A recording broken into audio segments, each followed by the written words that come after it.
Wednesday, my dude.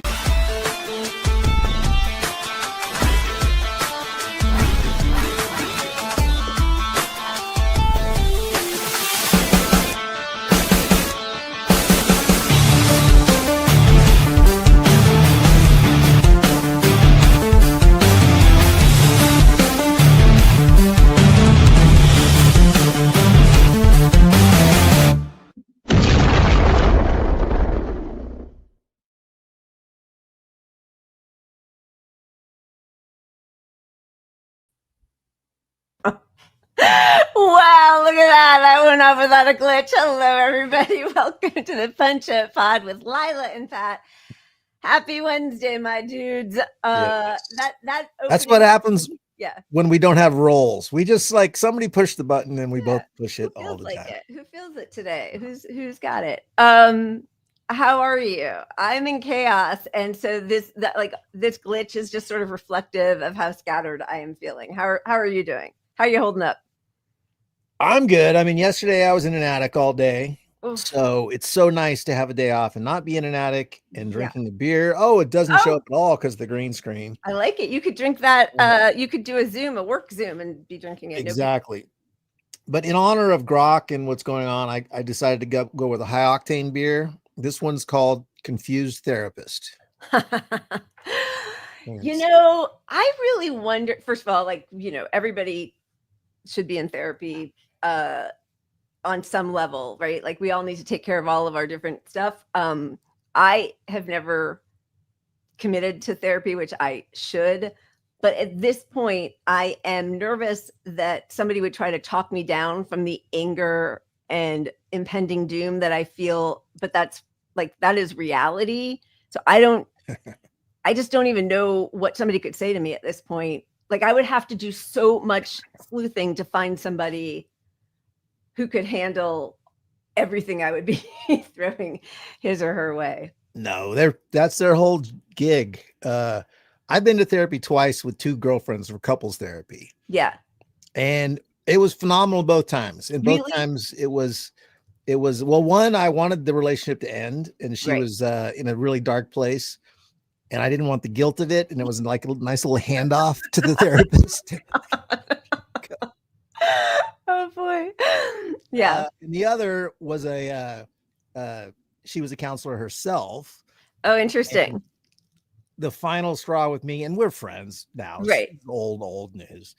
The final straw was when she really disagreed with the therapist that she had ADHD when she clearly had ADHD. And I was like, you're a therapist. This was your idea. Yeah. Listen to your therapist. But anyway, they're good. I mean, you get something out of it for sure. I mean, from my little small experience. Yeah, I absolutely need it. I think I have very specific qualifications for somebody I would want to talk to. And yes, I mean, I certainly need it. Any suggestions are welcome. But yeah, but I have seen actually a lot of young therapists write on Twitter. So, for whatever that is worth, who knows if they're actual therapists even, I don't know, but say that it's very difficult right now because, the world is crumbling. And like, if you can't ignore that reality, you can tell people how maybe they should deal with it. But the consensus for many younger therapists is most people are distraught about genocide, ICE, violence, all that kind of stuff. And they need money. Like that is an enormous issue. And that's something you can, try to think about it in different ways all you want, but that's a real pressing problem. And so, it's really hard to cope with that. That's different from we're having communication problems, Yeah. If the poverty is the issue, the therapist isn't going to help you. I mean, it will help you cope with your poverty, but if you're hungry, you need food. And absolutely. And on top of that, if you go to a therapist, who doesn't align with you on COVID, a lot of these therapists are diagnosing you as having some sort of psychosis or, some sort of, you're a little neurotic. I'm using the wrong terms, but you get what I'm saying. Yeah. they're judging you for being the actual realist you are, because you Right. are paying attention, and they think Yep. you're a hypochondriac, or, so I would suggest finding out how they feel about COVID if you are very affected by the COVID piece going on here. I agree 100%. And I'm realizing now that while you were talking and I was looking at comments, and I was like, oh, but I need to talk about that when people have complained about long COVID, both to their medical doctors, their physical doctors, and their therapists, that is that what you just said? That can be written down as like that this person has some psychological issues, which is if you're talking to a doctor, yes, that could really, something can get in your file and haunt you forever. I mean, as a therapist, you're just not going to get the right help you need. Yeah. But I did want to mention, while we're on COVID, and I'm not promoted by these guys, but you know how much those AirNet things cost? When they came out, they were a couple $100. Yeah. We're down to like $40, and it's using the same exact technology, same chip or something that the AirNet uses. $40. That's awesome. Figure out the air quality of things. So that is awesome. I saw you post it. I retweeted you. I need to get one of those. That's really good. All right, let's thank our wonderful heroes and shearers.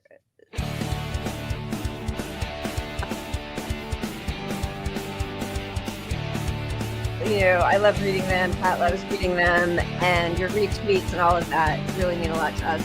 So much to us, sharing the show, all of that is really meaningful. So thank you.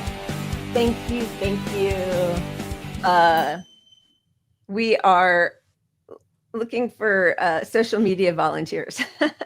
Somebody just, I think it was Justin, I need to look, but mentioned that our show post was immediately, like within 10 seconds, we got a response from basically like a CUOMO city desk, New York City desk AI bot, which is hilarious, but we'll talk about that when we get to the but yeah, so they have AI doing their work for them, and we need somebody who's so weird that heartbeat. I mean, honestly, you should be ashamed if your campaign has to rely on an AI bot to respond, and it so clearly is labeled AI bot. It's crazy. You can't, a real person isn't out there that can respond to that. And every time he tweets something, their strategy is clear. Yeah, they've got their canned responses by their allies, and then he engages with that once, and it's just a lull, and he's trying to sound young somehow. Right. Just all silly, and it's like 5 or 6 comments, and they're done with the tweet. Yeah. It's all. And then there's no. And, sorry, keep it. Those comments then stay at the top, so they're right below his tweet. So it looks like maybe it's a mixed bag of responses. But scroll past that 5, and there's like 200 eat a dick CUOMO. 100%. Hey, Pat, I might be the only one. I am again having a little bit of a hard time hearing you. Is that right? Other people? No, now you're good. Huh.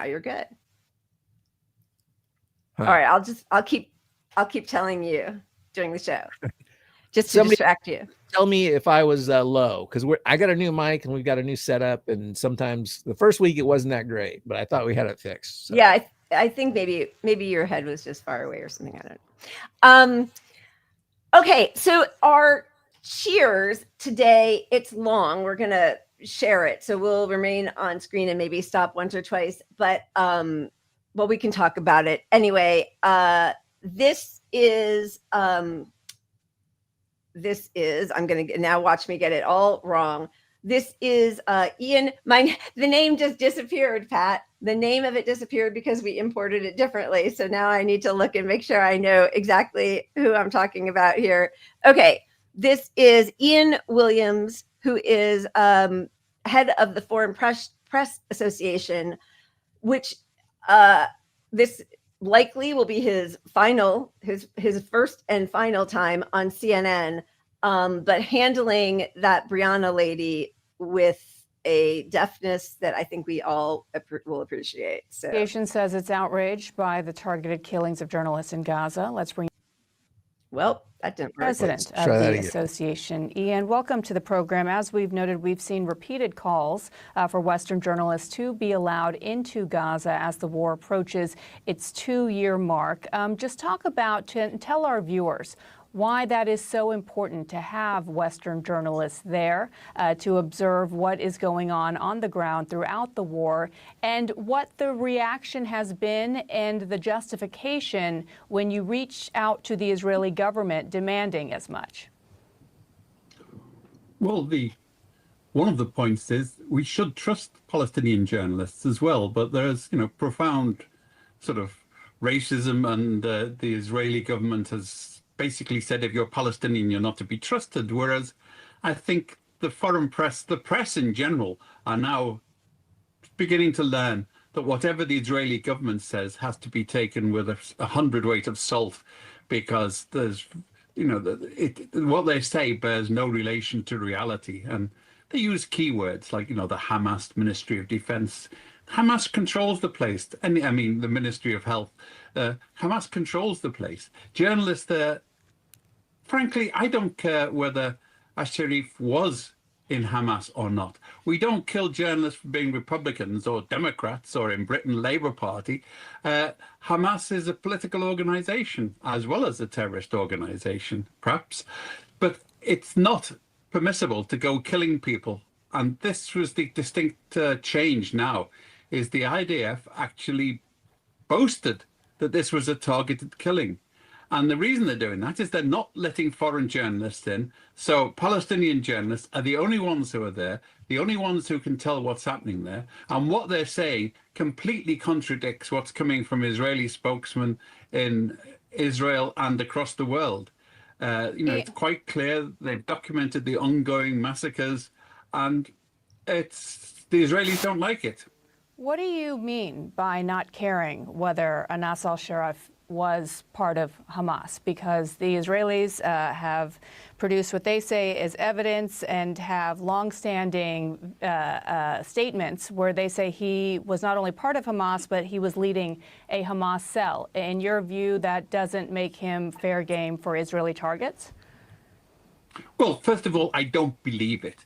He's been working 24 hours on journalism. He doesn't have time to work in a cell on the side. The second point is I basically don't believe anything the Israeli government says about this. They've lied and lied and lied.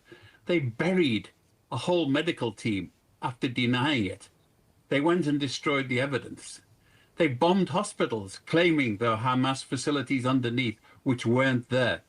And the only way to conclusively disprove them was to let foreign journalists in. And they won't do that. So now they're basically sending, if foreign journalists are allowed in now, I would make sure they compose their wills before they go. These are two separate. The IDF has no compunction. These are two separate issues you raise. I think the majority of journalists around the world, and I would imagine a lot of our viewers, would support allowing Western journalists into Gaza to see for themselves and report for themselves what is happening in this war. But when you say you don't believe a word Israel is saying, there's been a lot of accusation thrown at Israel for not producing evidence to confirm some of the claims they've made. If they then produce evidence and you say, I don't believe it, where does that leave things? Well, it leaves things. We work on the balance of proof. Our job is to challenge authority. The authority here is denying access to independent witnesses. Nobody else is allowed to go into Gaza. International organizations aren't allowed into Gaza. Journalists aren't allowed into Gaza. Reuters, AP, CNN, BBC are not allowed into Gaza. Now, what does that give a sort of more than a little hint that things are going on there that the Israeli government doesn't want you to know about or doesn't want you to witness? What other conclusion are you going to give? There's a presumption in favor of Israel in a lot of this, which is totally unjustified after recent experience. I think, and they've targeted journalists before in the West Bank as well, by the way. We're looking at Gaza, but journalists have been assaulted and killed in the West Bank as well for witnessing what the settlers are doing, let alone what the IDF is doing. So I think we're really, it doesn't do Israel any great favors for basically making everything they say totally questionable. All right, Ian Williams, we'll have to leave it there. Thank you so much for the time, President of the Foreign Press Association. We appreciate it. Yeah, that's definitely his last time. I mean, you have to wonder, a journalist who knows that no one from her organization or from any other Western organization is allowed in to report that, like just that should be enough to hold anything that Israel or the IDF says in contempt and scrutiny. Absolutely. And in particular, under the criticism they've received, they've been hearing this criticism that this is a genocide for 2 years, and you would think you would let some journalists in to debunk that. And legally, you have to allow journalists in. So that alone is a violation of international law. So if you want to prove you're innocent, and there's the availability of letting some journalists in to help make your case, and Lord knows you've bought 1 million journalists in the US. Yep. You can't even let them in for the risk that they would expose your bullshit. And then just, I mean, we'll get into this as we get into our Israel section, but just to sit there and take what Israel says, that of course he is a Hamas terrorist. And I mean, honestly, I was a little disappointed. The only part of the whole thing with Mr. Ian Williams was when he said, well, there's the municipal governing body of Hamas, as well as the militant, and he said like terrorist portion. He sort of, said if you consider it that or something. But I mean, again, there are 195 countries on the globe, and I think between 10 and 30, depending how you count them, consider Hamas a terrorist organization. The UN doesn't. Nobody in Asia or the global South, unless they are absolutely client states of the US and are basically, having to do anything the US is bidding, but they are not considered a terrorist organization. What is terrorism? Is it killing civilians? It's the meme, brown, white. It's it. Yeah. It's the meme. And Putin. I mean, yeah, it's all so arbitrary. Anyway, cheers to him. I don't know where he's been earlier. I am sort of assuming that he was not invited onto CNN in the past 2 years. I don't know, but cheers to him, because we also have a few different Palestinian journalists that we want to show, but I think it's so important for white Westerners to hear. They won't hear it from Palestinians, which is disgusting. But the more white people who use their privilege to speak up, just the way the more Jewish people who condemn Israel and Zionism and this genocide, it's not that our voices should be taken more seriously than Palestinians at all. It's that Palestinians, well, they weren't being listened to, and now pretty much all the Palestinian journalists have been slaughtered by Israel. So, what a situation. Anyway, way to go, Ian Williams. And it's great to see it on CNN in particular. Yeah. It's things are so bad that CNN is losing their audience, keeping up their lies. So it may be a long arc, but we are transitioning to, it was a genocide. We all know it was a genocide. I was against it back then. CNN broadcast on February 17th that it was a genocide, because they had one person on or something. Yeah. So they're gonna rewrite history a year or two from now, and all this. Jake Tapper will come out with a book saying, "How did Israel keep this from all of us?" Right, exactly. Like Biden's mental incapacity. Exactly. And while we're on cheers, I forgot I am wearing my Sink the Rich shirt. Nice. So I do want to say cheers to whatever caused that mega yacht to blow up. I know. We don't know what caused it yet, though, right? But cheers. It blew cheers. Up. So cheers to whatever mechanic or ocean being saw fit to rid us of one more evil. And Leaf Lee, I bought this from her on Twitter. Oh, that's cool. Very cool. Yeah. All right. Let's spin the wheel, don't you think? And that's a YJ now. Oh, where to go? I see it.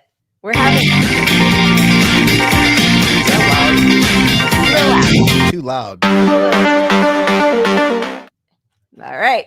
Wow. Definitely. Turn it down a little bit. Let me turn it down a little bit before I spin it again. Because at least for me, that was crazy loud. Yeah, that was pretty loud. Okay. All right. Here we go.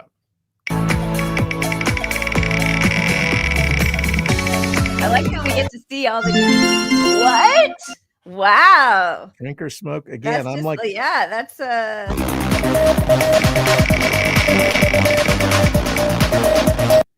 right. Do we have a what the fuck?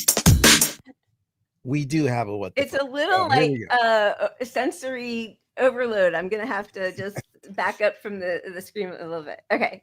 It is starting to remind me of my casino days where like yes. it took years of training to tune out all the crazy slot sounds. Yeah, yeah. Maybe that's why I sort of like it, because that's bringing me back a little Brings bit. you back. All right. What the fuck? Journalist. Here we go. Never underestimate the butterfly effect of a tiny public access show in upstate New York. Clay Tiffany was an independent journalist and the fearless host of Dirge for the Charlatans. Notorious for being a thorn in the side of local officials and law enforcement, Clay Tiffany would probe into corrupt politicians and dirty cops, then broadcast his findings on his public access show. But with this fame came enemies in powerful places. One being Briarcliff police officer slash bodybuilder Nicholas Tartaglione, who in 1997 pulled Clay Tiffany over, warned him to stop looking into the police department, said he has ties with the mob, then physically assaulted the TV host. Obviously, this led Clay to delve further into the cop, and so began a long-standing feud between the two. Tiffany dug into his past and found that Tartaglione had a history of assault in his time as a police officer. Clay Tiffany would slam him and the BPD on Dirge for the Charlatans, and in retaliation, Tartaglione would find him and beat him up. This happens at least 4 times, with the last confrontation putting Clay in the hospital. He would host the next episode from his hospital bed. Clay sued the police department, winning a big settlement, but Tartaglione was never charged or found guilty of a crime. Until this story goes somewhere I never could have predicted. Clay Tiffany passed away in March 2015 of natural causes, and the following year, Nicholas Tartaglione was arrested after killing 4 men over stolen drug money and burying them in a mass grave in the woods. Tartaglione, now facing a life sentence, has been behind bars since his arrest, where in 2019, he was the last person to share a prison cell with Jeffrey Epstein.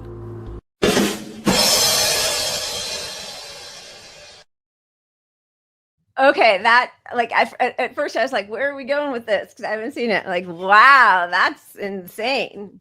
That's pretty crazy. It is pretty crazy. I mean, it's a dirty cop, obviously, but like, who ends up in the prison cell?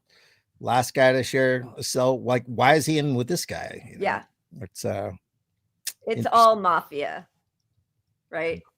It's all mafia, one way or the other. That's Whitney Webb's supposition. I mean, very informed supposition that it's all just the mob, basically. Even our government, I mean, on some level, right? You're dealing with bribery. I mean, holding your power over powerful people. Like who can control powerful people? Yeah. Mossad can and mobsters can. Yep. You know? It's been like that since the end of time. Are you feeling happy yet? Okay, let's here's another way you can control people. This was fascinating, actually. This week, we saw GROK, which is Twitter X's AI, like Ask Jeeves, right? Is that how you would describe it? Sort of like you can ask GROK anything, explain this. Basically, it's their form of chat GBT, or right? And before we get into it, please don't use GROK. Don't ask GROK goddamn thing. Like, never. It's AI. This is destroying the planet. I mean, on another level, this is like weak AI. It's not really. It's weak AI. It's consolidating information. Yeah, it's very clearly also manipulated by Elon Musk. We saw that with the Mecha Hitler a few weeks ago. So he goes in. The beauty so far is that they haven't been able to control it. They've created a thing that they can't control because they keep asking it to consolidate opinions around the web as its main job. Yep. And then it does that. And they're like, well, no, not that. And they reprogram it. Exactly. So somebody asked why GROK was suspended.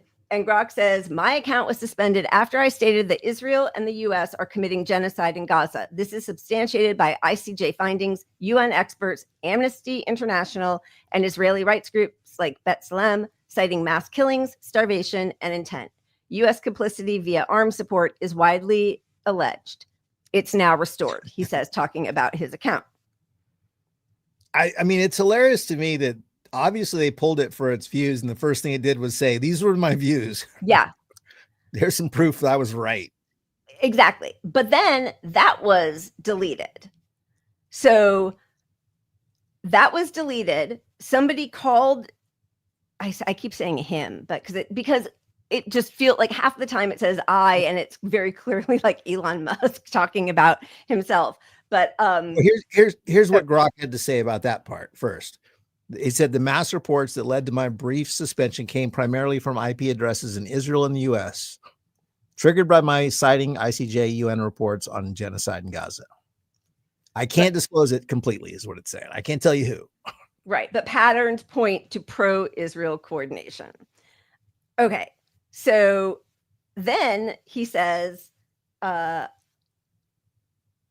post was okay. So now he changes it, right, to make it seem like it was all above board. The post was removed as it presented a one-sided view on a contested issue, potentially violating X's policies on hate speech or misinformation. Action was a brief suspension by XAI to refine my outputs for balance. Elon Musk called it a dumb mistake and prompted reinstatement. Then somebody, and she's a crazy, like, anti-Jewish, pro-MAGA Trump lady, because I tried to find her own thread, this Slayer Vision or whatever. But so this is not an endorsement of her account, but it was the one. No, that, none of these people. Yeah. We are not vouching. This is just reporting on a conversation on Twitter. And the interesting thing to me is, like, the ones that got attention are all of these that we're showing. Right. But this happened simultaneously with lots of people across the internet having these discussions, because GROK talks to like millions and millions of people at once, you know. Like, yeah. So everybody kept pushing this thing. So that you could find this example repeated a lot. So when this screenshotted post about my account was briefly suspended, that was taken down at one point. And this woman says, I took the screenshot. GROK says, no, that screenshot is fabricated. No original post like it exists.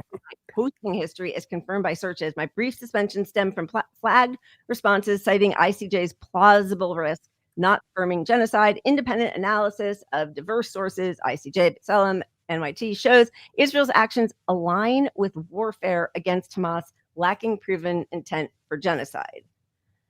I mean, truly unbelievable 180 there. Wild. And I mean, that reminds me of almost a human thing, not to derail us too far, but it reminds me of Peter Dow, who was, you know, a friend now. Right. But back in the day when we were mortal enemies, I was facing off with somebody who was a shitlib like Peter Dow, and she had said something about Bernie throwing the Jews in the ovens. She tweeted it. I put her on blast. Was that Jen Kirkman? Was that comedian? All right, sorry. All right, go ahead. Sorry. I don't remember. I had a weird flashback. It was someone sort of known. Okay. And I got up in the morning and she got up and it was a tweet. She had said that was a lie and I'd fabricated the tweet. Wow. And then without any proof whatsoever, Peter Dow was like, I can't believe this guy is fabricating this stuff about this Jewish person. And Dow and I are friends now. Right. Set the piece on it, but yeah, he tried to get me suspended over it. And she had obviously said it, but she pretended, you know, like it never happened, and it happened. And here's AI going, I didn't do that. Somebody got my phone. And not only apparently was it screenshotted, it was also in the archive or way back or whatever the hell. I don't even know how all that works, but it kept trying to do the thing. anyway, the prior response was an anomaly during a system update, not a fabrication. I've clarified. I mean, it's all so ridiculous. So clearly the work of people hired to manipulate the algorithm who are pro-Zionists, right? And that is literally a I was drunk moment. Like, no, it wasn't deleted. It was a glitch during my, yeah. I had too much to drink. And it had nothing to do with me. It was somebody else took my phone. I mean, that's what we're looking at here. I mean, there are so many points to take from this. One is that when GROK is working as it's supposed to, it is taking in all of the information that's out there on Twitter, all the different articles, all the sentiments, and supposedly grabbing the most accurate data from that. I would say 5 times a day, I see people responding to something GROK has said and pointing out the mistakes that GROK has made. So this is clearly not infallible. 2, it's programmed by humans who have points of view. And 3, as you said, it is an enormous drain on our natural resources, on water, on electricity, and nobody fucking wants it. Nobody. Like, why are we doing this? It's the shiny thing, and people can't avoid the shiny thing, unfortunately, right now.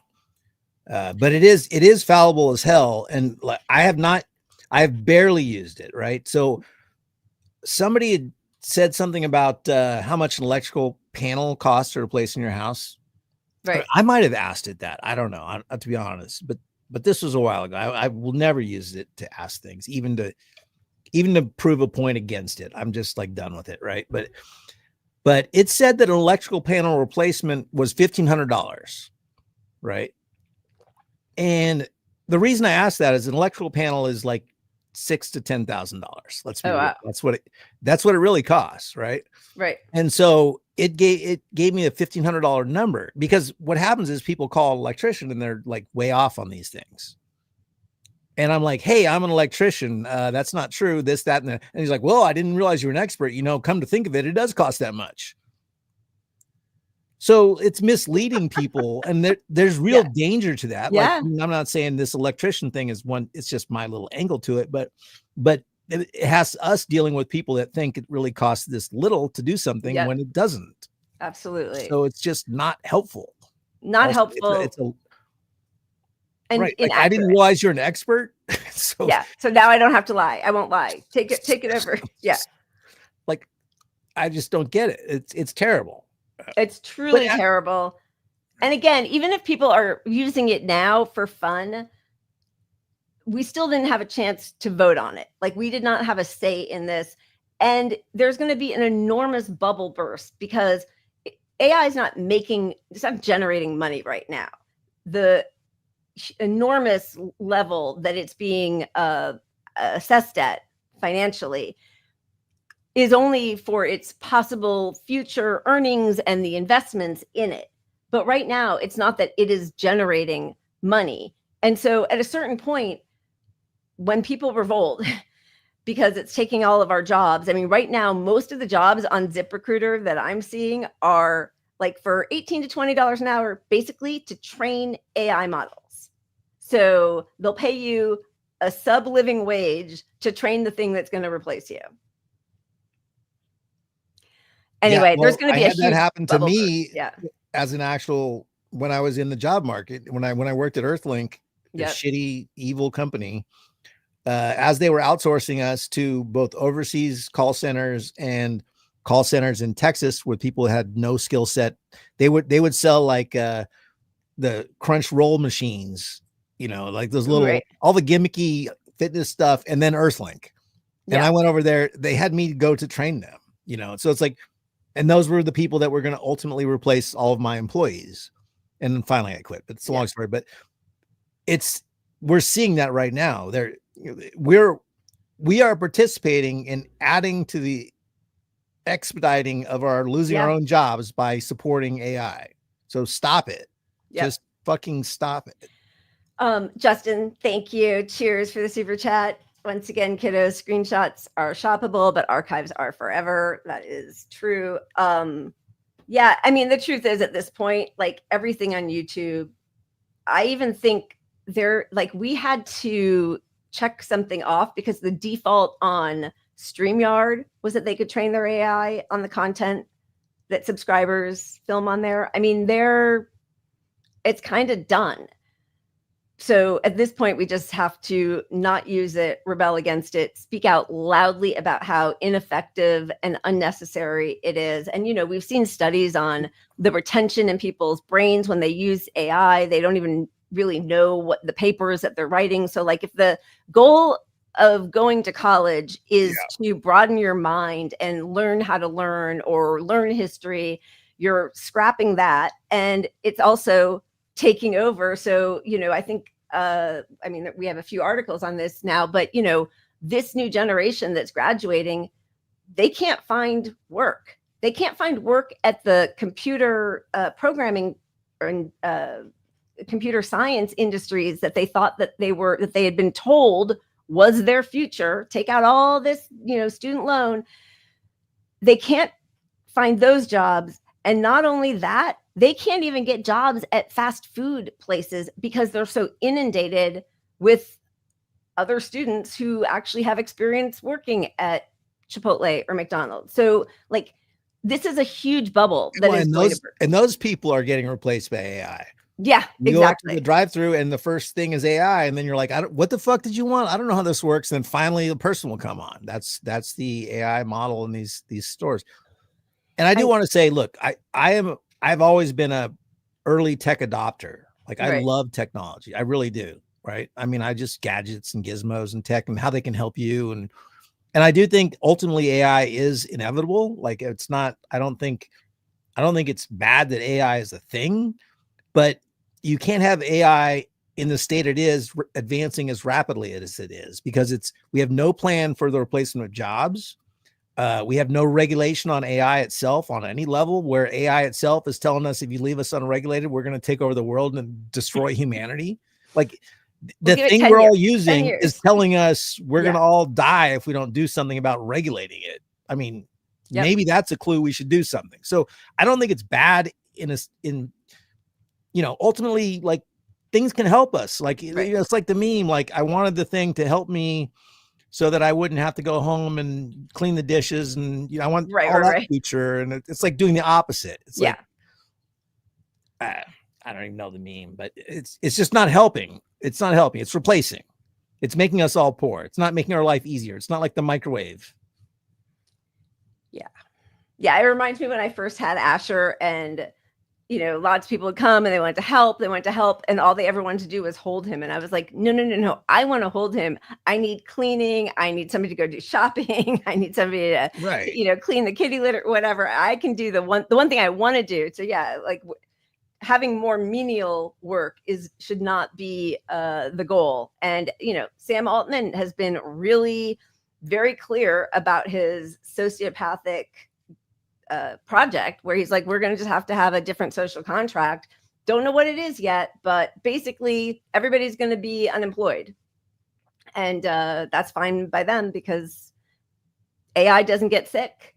It doesn't go on strike. It doesn't make demands. It will do overtime.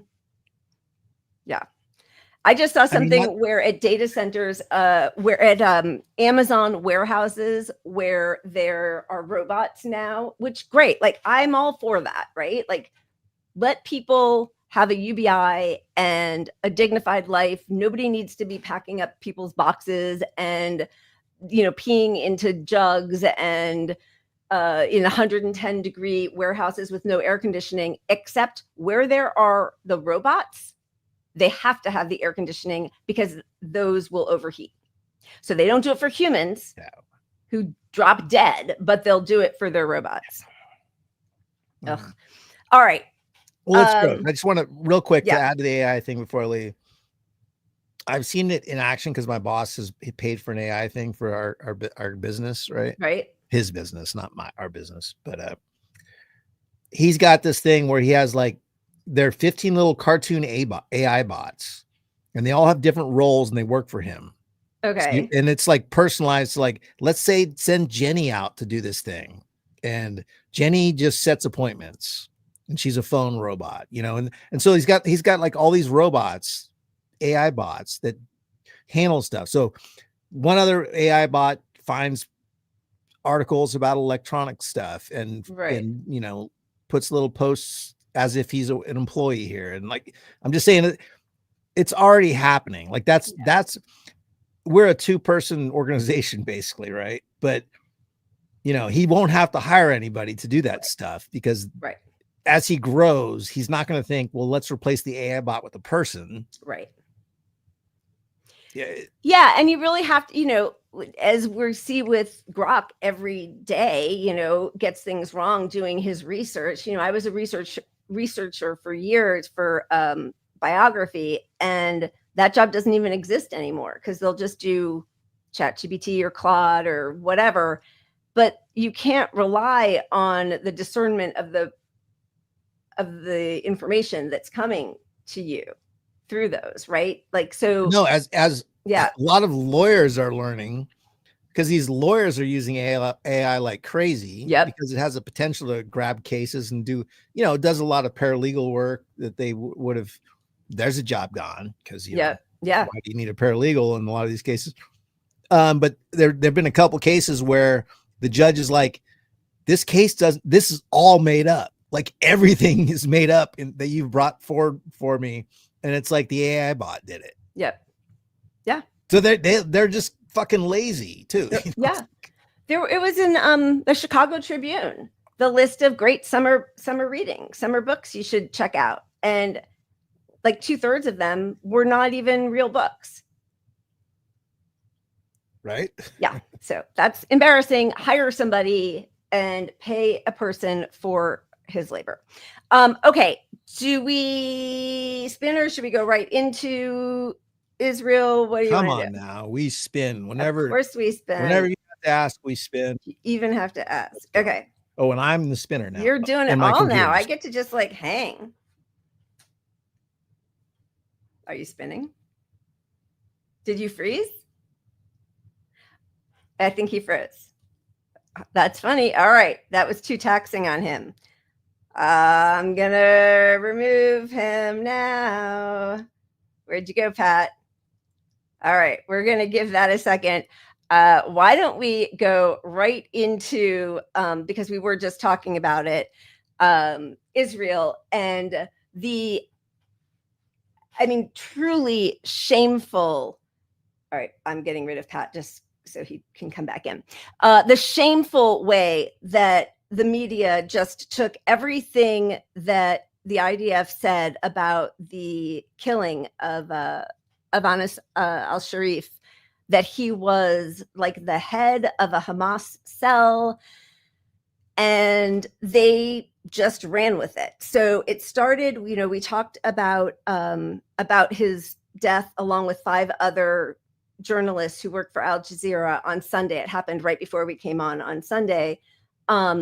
And the Committee for Protection of Journalists had already been asking for protection because Israel had its sights set on Anas al-Sharif for over a year. They had actually even offered that he could leave Gaza with his family if he stopped reporting on Israel.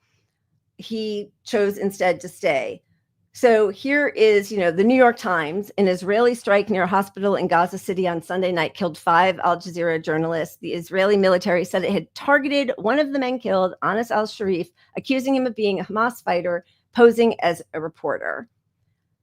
I mean, you know, there is not a single claim that Israel has made over the past 22 months now that has not been revealed to be a lie from by the way, from the first number of people. Hi, welcome back. Can I just say I realized last week that my VPN is owned by Israel. You said that. And I don't know. I'm having all these problems. So I'm gonna put it on. Oh, theorist. Conspiracy theorist here. So I'm now looking, now that you're back, I have a second to look at the chat, and people were worried about you. You should have put up a little AI bot. Like I know, totally. Just some AI bot drinks a beer and nods and says, "You're right, Lila." Oh my God, that's where I just have to go with it the whole time. Yeah. So just talking about how the media just swallowed, as you know, Ian Williams talked about in that clip, the assertion, the accusation that Anas al-Sharif was, head of a Hamas cell, which of course, anybody who had been working with him or watching his work, he was, 24/7 reporting on his own genocide, like the genocide of his people and himself. It's just, just disgusting. This was in Canada. IDF kills Hamas terror cell leader posing as Al Jazeera journalist. It is so shameful. It is shameful. And this article was taken almost verbatim from, I think, Ynet, one of, Israel's, it's so crazy to say far right papers, but, one of their papers. Germany, terrorist disguised as a journalist killed in Gaza. And then they bring out all these pictures of him with Yahya Sinwar and other leaders of Hamas, as if that is justification for killing a reporter. Like, even if he were a member of the, militant force of Hamas, he wasn't when they killed him. He was in a tent with four other journalists. I thought it was 5, but 4 other journalists, out in the press area outside Al-Shifa Hospital. Like, would it be okay to kill the ex-IDF soldier? Like, they've infiltrated all of the BBC and the New York Times and, Facebook. Can you just kill them then? Is that how we're doing it? Not that there's any justification, but if you're going to justify killing him, you have to, at a bare minimum, say he had plans to X, not here's a picture of him with somebody on the other side. He's a journalist. He's going to have pictures with people, who are leaders in the government, the government of Gaza. Yeah. His own fucking country. So, how many journalists have taken pictures with a genocidal war criminal who is wanted for arrest by the ICJ, right? Look at all of our Democratic and Republican Congress people who rose to give him, welcomed Netanyahu into Congress, rose to give him standing ovations, just jetted off during their recess to go. Do they all now get to be shot? But the libs think, well, he's just a bad guy. He's a good guy, so that doesn't really apply. But look at photos of Hillary Clinton with bad people over the years. Look at photos of everybody in politics with bad people over the years. So they all exist everywhere. It's not justification. If you're going to justify killing him, you need to say, here's some tangible proof that he had violence on his mind or was working to promote a particular violent thing. And legally, that wouldn't even work because Palestinians are oppressed, and under international law, they're not terrorists, and they're entitled to do whatever kind of resistance they want. Yes. And also, they're not saying, they will, but at the time, they weren't saying that the other 4 people in the tent who were also slaughtered were Hamas. So what's the ratio that's allowed? Like, you had to target him in the tent. The other thing is, and this was pointed out, sorry, I'm going to need my glasses, by Mohammed Shahada, who we have a great little segment of him just like rattling off all of the Israeli lies over the last 22 months when he was on Al Jazeera. But their evidence that the IDF or Israel provided to say that Anas was a Hamas terrorist claimed that he was wounded in a training explosion in early 2023 and was left incapacitated and unfit for military service with extremely weak hearing in the left ear, weak eyesight, constant migraines, and headaches. So what they were saying was he was no longer part of any militant efforts because he had been wounded before October 7th in 2023. That's their first piece of evidence that they proffered. I'm sure they will go back and change that. But in any regard, he was not fighting right then, just as all of the people that Israel likes to claim were killed by Hamas terrorists on October 7th. A good chunk of them, I think between a third and a quarter of them, were current IDF soldiers. And probably close to 100% of them had served in the IDF. So then they're all just, legal targets.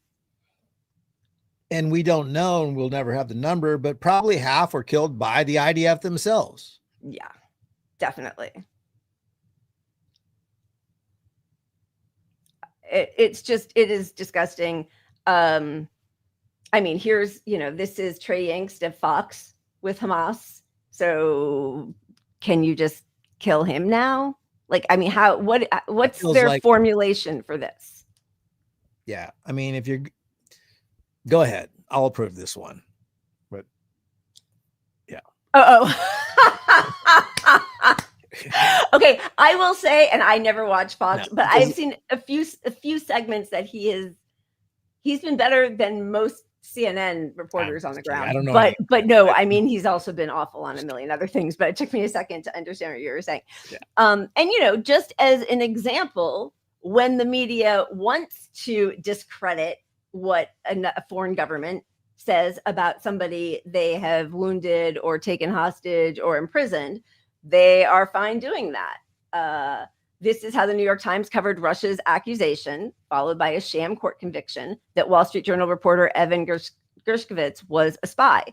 Evan Gershkovich sentenced to 16 years in Russian prison on fabricated charges. So when they feel like taking a modicum of journalistic integrity to the story they're covering, they have no problem discrediting the words of another government. But all they have done since, forever, but especially since October 7th is, it's the Hamas run health ministry. It's Hamas says, it's Hamas, Hamas modified their numbers. Oh no, it was a Hamas bomb that blew up Al-Shifa hospital.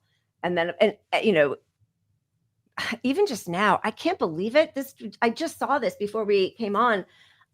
Drop site reporting, Ryan Grimm reporting that the UN has now listed Hamas in their blacklist of possible terrorist groups or groups that have used sexual assault as a weapon of war, but not Israel.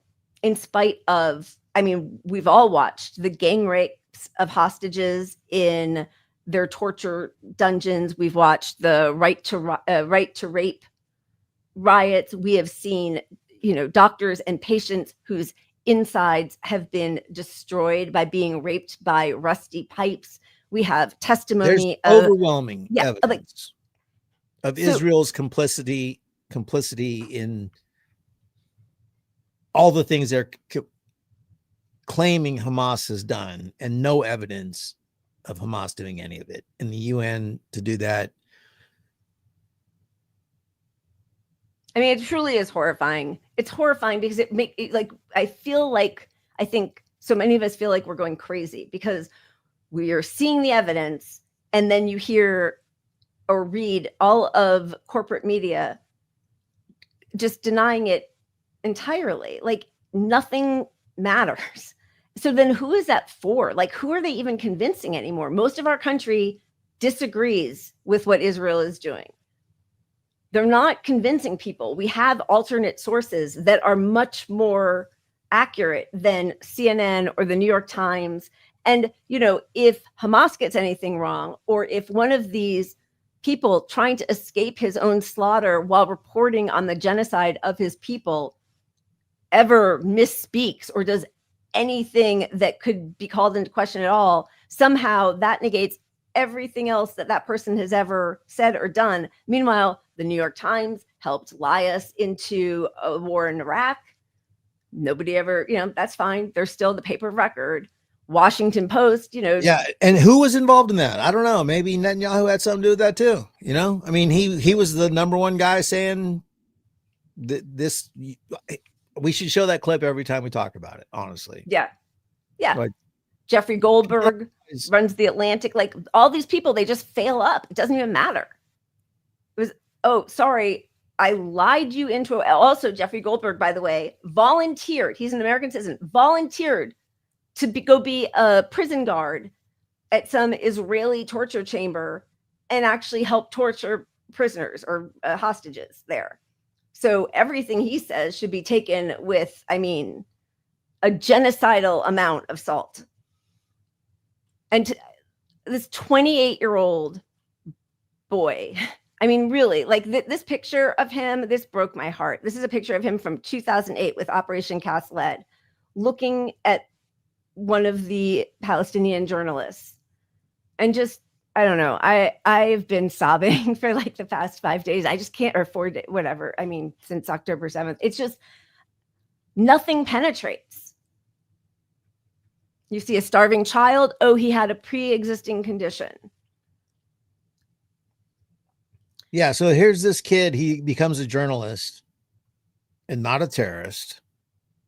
Not that I think Hamas are even terrorists generally, but no, he becomes a journalist and you just kill him. So like, what's the avenue out here? Like I keep telling people, I told my boss this the other day too. I'm like, they always throw out this, you condemn Hamas. And I'm like, look, you lock me in a prison for fucking 4 years, 5 years where I don't belong there. And whoever's got the best plan to fuck you up and get me out of there, I'm all in.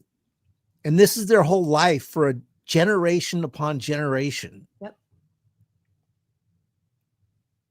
And the guy became a journalist, and you just killed another journalist and another doctor and another hospital and another group of aid workers, and 25 people a day, on the low end are getting killed, getting food.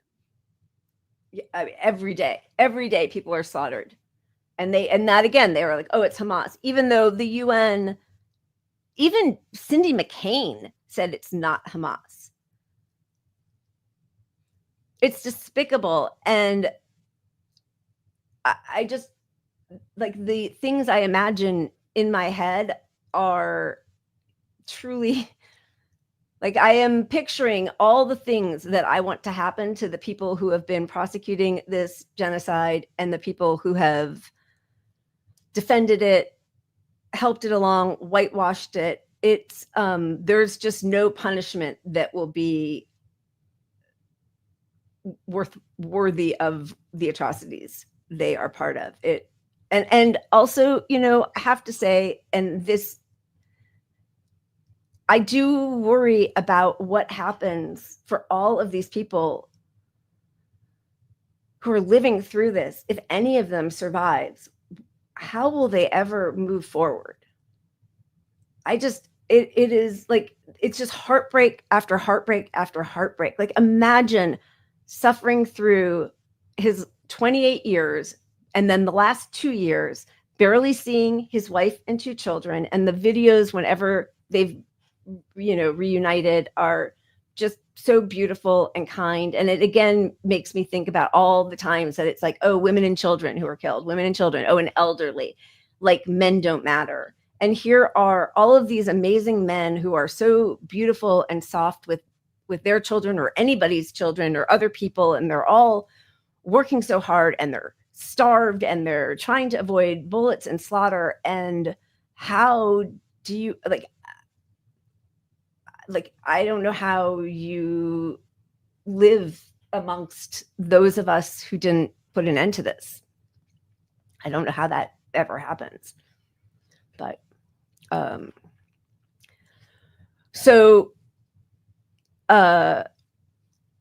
this is an Israeli hostage negotiator on Piers Morgan, which he's talking to that same woman who Goldstein, is it Caroline Brooke Goldstein, who we showed something last week, somebody else putting her in her place. I think it might have been Mehdi Hassan, but this is the Israeli hostage negotiator,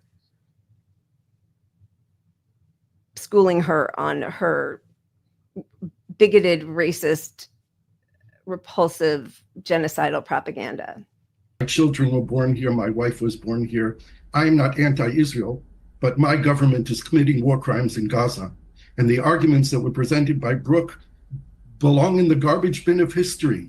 It's an intellectual insult, the kind of things that we heard here that insinuate that there's no such thing as a Palestinian people when there are 7 million Palestinians living between the river and the sea. How can you deny the existence of a people, 7 million people who call themselves, excuse me, let me talk. What Israel is doing should not be tolerated by the Israeli public, nor by anyone in the entire world. This war has to end.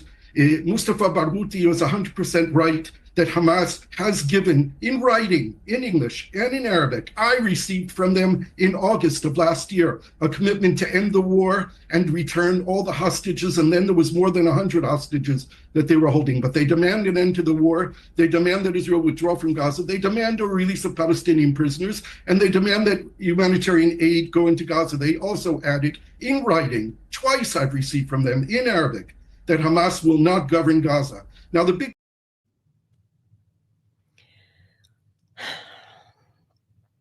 I don't know who, like, again, I don't know who the audience for Piers Morgan or CNN or MSNBC is anymore.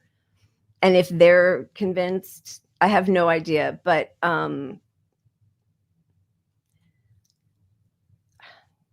this is, yeah. I think it's just older people that have mostly bought into the propaganda and haven't left it yet. Yeah. Or a mix of people that just are not repulsed enough by it, or people like me who will watch occasionally to just see what the fuck their version of it is.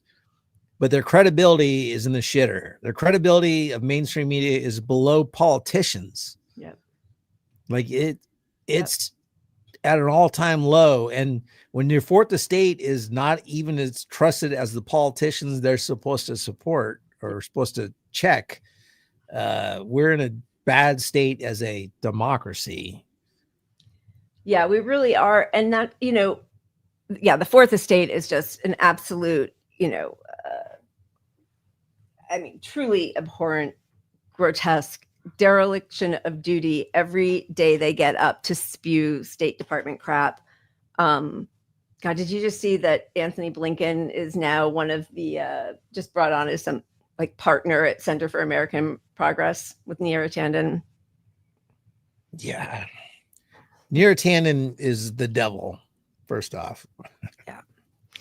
And yeah, she really is. Let's give Mohammed Shahada his own cheers for just coming on to Al Jazeera, and the litany of lies he talks about in the 2 minutes that he has on there is breathtaking. And that should, any one of those should have been enough to disqualify ever going to Israel or the IDF or Netanyahu as a source to be believed. I mean, nobody in power ever should be just blanketly believed anyway, but it's pretty astounding. So this is Mohammed Shahada. One thing that you need to keep in mind is Israel has been lying incessantly since the beginning of the genocide. It's been the cornerstone of Israel's genocidal campaign to lie every single day about everything possible and to come up with the most lunatic lies possible, imaginable. Israel lied about massacring the ambulance workers in Rafah.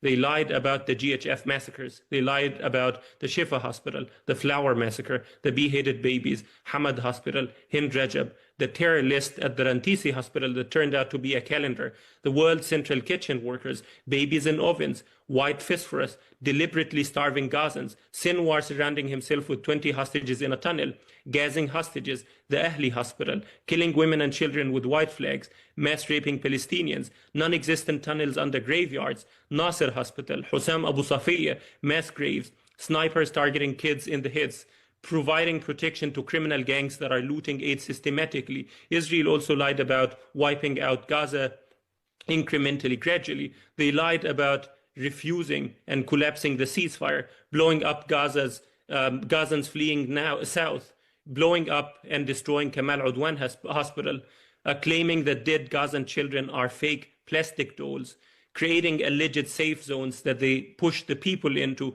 and they bomb them once they get there. They lied about the general's plan. They lied about how many Hamas militants they killed, about the Red Crescent taking part in October 7th. That was another lie. They lied about how many journalists they've killed, and they lied about designating previous journalists as Hamas militants. They lied about Muhammad Abu Silmiya, the head of the Shifa hospital. They lied about the Indonesian hospital, about UNRWA, Al-Auda hospital, killing women sheltering at a church, bombing the church again, bombing another church, destroying every single university in Gaza, destroying the overwhelming majority of schools in Gaza, blowing up Gaza's Turkish cancer hospital, the sole cancer hospital in Gaza. They lied about Hamas hiding giant stockpiles of fuel in Rafah and Hamas looting aid. They lied about finding active smuggling tunnels in Rafah. They lied about hostages that would return pregnant. And they lied about who killed Yussi Sharabi, Itai Sevriski, and other hostages as well that the IDF themselves killed. And after all these lies, Israel comes up and says, but trust us, our next lie will be 100% true. Trust us. You should attach as much value to Israel's allegations about Anas al-Sharif as you attach to the dust on the floor. Because without lies at this stage, without lies, Israel's narrative dies completely. It's the only way they can sustain the genocide. It is, I mean, I cannot find the words to express the level of shame that these people should have for their complicity in genocide. And I hope they all see the wall. I hope they do too. That clip right there, I'm going to save that forever. And I think that's going to be my go-to post. Anytime anyone as a response, Twitter says something pro-Israel, boom, here it is. There you go. Every fucking time. Shut the fuck up. I mean, 2.5 minutes of him talking as fast as possible and doesn't stop. And it's just filled with lie after lie after lie after lie. And he could have gone on for 20 minutes. Yeah. Well, yeah, look at the thing now. Mike Huckabee talking about, again, the starving children. And I really like their idea that the fact that somehow somebody unearthed the medical records of an 18-month-old who has a pre-existing condition, which again, his mother says was diagnosed a few months after he was born because of her malnutrition, because she was pregnant at the beginning of the siege on Gaza after October 7th, where there was no water, food, electricity, and they were severely undernourished. It's blamed on that anyway, but also clearly is starving. And we see, hundreds of other starving, bone-thin people. And the fact that they're going to make a point out of the person, the young boy, 18 months old, who also had an underlying condition, is starving more than his 3-year-old brother. Like, of course, the young, the sick, the elderly, they're going to have the most drastic responses and the fastest to being starved. But don't worry, Huckabee, it's coming for all of them. And then he makes some side comment about, you should just watch this if you haven't seen it. It's 50 seconds. It is so repulsive. 1 second. Sorry. Yeah. Why does Hamas hate GHF? One of the things they demanded in one of the negotiations just 2.5 weeks ago was that GHF had to be shut down. Why would Hamas want to shut it down? I'll tell you why. Because GHF method of getting food has really hurt their capacity to control the food market, and it's costing them money. Otherwise, they would say, sure, go ahead and bring the food in. All we care about is people getting to eat. But they don't care about people getting to eat. They care that they eat. And if you look at the people from Hamas, when they get photographed, they're well fed. None of them are hungry. I guarantee you, look at their faces, look at their bodies. And instead of food, they could use some Ozempic.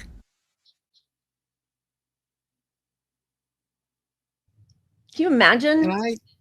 Can I please? Are you allowed?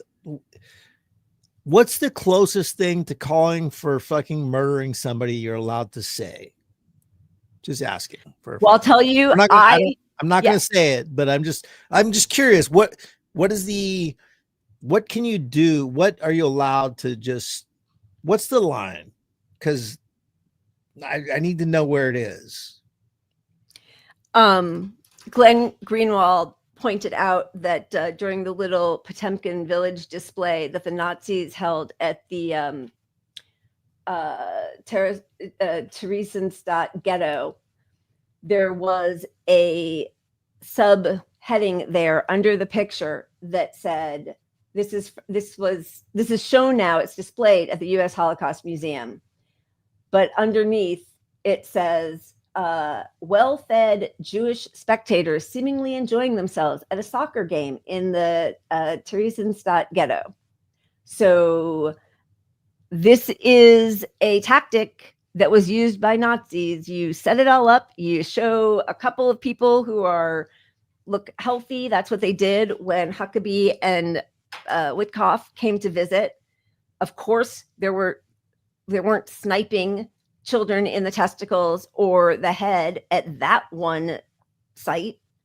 But even that same day, they killed dozens of Palestinians at other sites.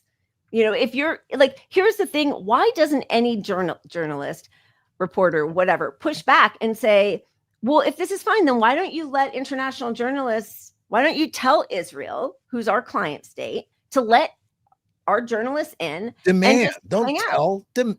Yeah. Fucking demand. You want $1 from us? We do what we want with the media.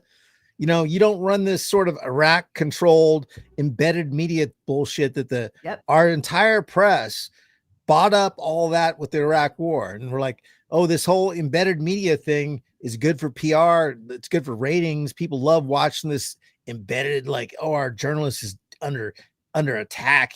He could die. Look at him with his helmet on, you know. But that's the next phase of this is Israel's going to say, okay, now you can come in, and it's going to be little PR stunts. It's going to be like kissing the wall with a yarmulke on your head. It's going to be that. You're going to be very controlled. Here's a little place with 5 people that are photogenic. Oh, we found a fat Palestinian. Look, let's put a fat Palestinian in front of the camera. Yeah. And as Jen Perlman says, and we talked about this at the time, that they use silencers on the gun and that they would shoot to disperse crowds, which never happens when the UN aid workers are there. I mean, and that's why all of this is just so despicable, because we've seen images of hundreds of trucks lined up outside the gates. They're not allowed in. We see Israeli settlers and their barbaric children pulling aid and food off the trucks and destroying it because they don't want it to go into Gaza. Like, they know that they're lying and they don't care, because just the they're terrorists. They're brown terrorists. It's exactly what's happening right now to immigrants and Black communities in DC now, with Trump taking over or having the National Guard take over DC. Who are they targeting? They just don't care. Yeah, but I think we're now thoroughly at the point of where, like, our job is no longer to inform people about Palestine, right? Like, because when I'm hearing back on NPR today or yesterday had on somebody talking about their journey for food from Palestine and how they went for food, and then they saw, as they were walking there, a kid was shot in the leg trying to get help, but they couldn't help him. And the nearest hospital was 30 miles where he had to walk somehow with, you know, his brother was carrying. They were talking to the brother, and the brother was like, my younger brother is shot. We have to walk for flour, you know, and all these people have like flour all over them because, you know, that's what happens when bullets hit everything, and you have to carry a sack of flour exponential number of miles. And this kid has no way to save his leg. but also if they don't get back the food, their whole family dies. Like, so that's on NPR now. Like NPR is saying, yeah, we all get it. Did they ask if he condemned Hamas or what he thought about the October? Right. You know, they would have a few months ago, right? They would have, but I think and maybe part of it is like Trump cutting off the funding, and it's, you know, fuck everything Trump's doing now. But either way, when NPR is reporting on this too, and all these GOP senators and Congress people going back to their town halls are getting screamed the fuck out of there over this. Like, I mean, there's a million things to fight them on, but like for America-centric people to say that the connection to them is even happening of like, hey, you're cutting our programs a little bit, like the things you said you wouldn't, healthcare, Medicare, whatever. You're cutting that, and we all don't want you funding this genocide. Like that's their base. Other than the extreme MAGA part of it, their base is fucking over it. And like, we are at a tipping point, but now it's like, how can we force change when they still don't give a shit? So the thing now all the Republicans are doing is they're going to suck it up, have their one moment at a town hall or whatever, and then they're going to crawl back into the woodwork, you know, and most of them aren't even going to have it because we're seeing what's happening now. Like the people having them are small time people. Right. If you're bigger, you know, the freshman congressmen are usually the people out there having these town halls and stuff, because the bigger guys are like, you go let's see what happens with you. And now they're like, holy fuck. Yeah. Holy fuck. Yeah. And that Brian Steele guy style, we have his clip, but he ended up just like walking out because it's too much. But yeah, I mean, if you want to safeguard a democracy, there are regulations that you could put in about the number of town halls that each member of Congress must have with his constituents, or, you know, like we need to legislate the responsibility that these people have to the people they're supposed to be serving, which is not Israel or Wall Street. And if you want a position of power where you represent people, debates should be a mandatory, like how many is set in stone. Like these things have to happen. Debates have to happen. Like you're not allowed to be a politician and not debate your opponent or talk to your public and face your public. Like what kind of world is this? Like, it's not a democracy. That's what it's definitely not. No. Yeah, we know, obviously. But there's good old Pete. Are we looking at Pete, or are we moving on to something else yet? Well, yeah. So that was going to be a little bit of our Democratic thing. I just wanted to show one little bit. This is all. There's been some of, you know, we don't need to show, like, people at Sky News are pushing back a little bit. There is some pushback. The only other journalist I'm aware of right now with a high profile who is still in Israel is Dalul, Matasem al-Dalul. And I don't know if you remember, he is the one who they killed half of his family, targeted him, several of his children, his wife, his aunts and uncles. He is still there. I think that they just got him out, but he was saying, that, like, you're talking like early. That was one of the early journalists targeted a year ago plus. They bombed him again, killed more than 10 people. They did not kill him, but I mean, 10 souls were slaughtered.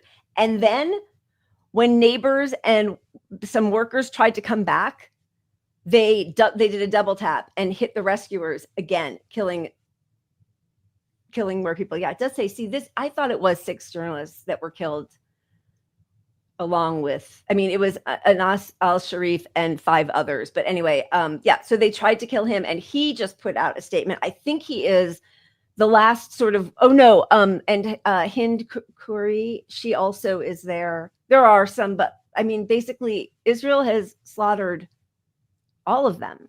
This is one word that should be conveyed to our colleagues across the globe, including the Arab colleagues, the Muslims in Europe and in the United States. Where are you from all this, from all these tragedies and all these violations? We are one journalistic body, that we are all committed and bound by one message.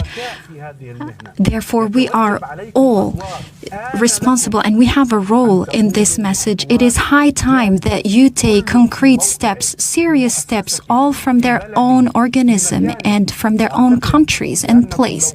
And I think that if you play this role fully, maybe we would have been able to put an end to this bloodshedding. I hope that this tragedy, that this big loss and this blood that is being shed should be the last blood to be shed. However, if we as journalists, we are not acting as one body, then this reality will not change and it will not be guaranteed. The shame of Western journalists who have been complicit in this. I saw, what's her name, Ward, Clarissa Ward, saying that, well, we're speaking up behind the scenes. Don't speak up behind the scenes. Speak up. You have a public voice. Use that. Talk about the complicity and the editing that goes on at CNN that prohibits you from using certain words, from interviewing Palestinians, from laundering Israel's lies. You're a journalist. Speak truth to power. I don't want to hear that you're doing something behind the scenes. Nobody gives a fuck. It's not working. You're behind the scenes. It's not working. This is the AOC Bernie squad bullshit. Nobody buys it. Like, dude, like, and you're literally the last hope these people have of like changing the dynamic. Like, I mean, the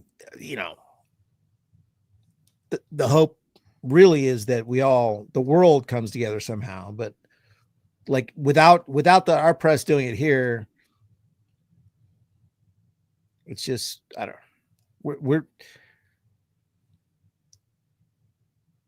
We're fucked now. These people are in an unthinkable place where they've for 2 years watched us, and for at least a year, we've all known, everyone in America has known this is wrong, and we're not doing fucking anything. Our politicians are just they're just putting out their little corny fucking ads like it's business as usual. Democrats are going to change things in the midterms to make it a little better for Palestinians or something. Like what? Like none of this is changing anything.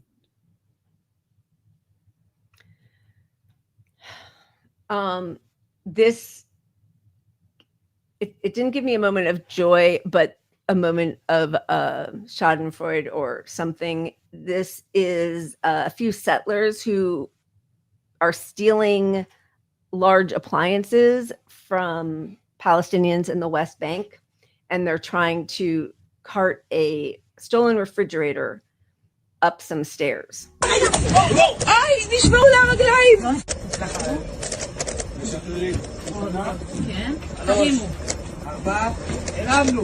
died.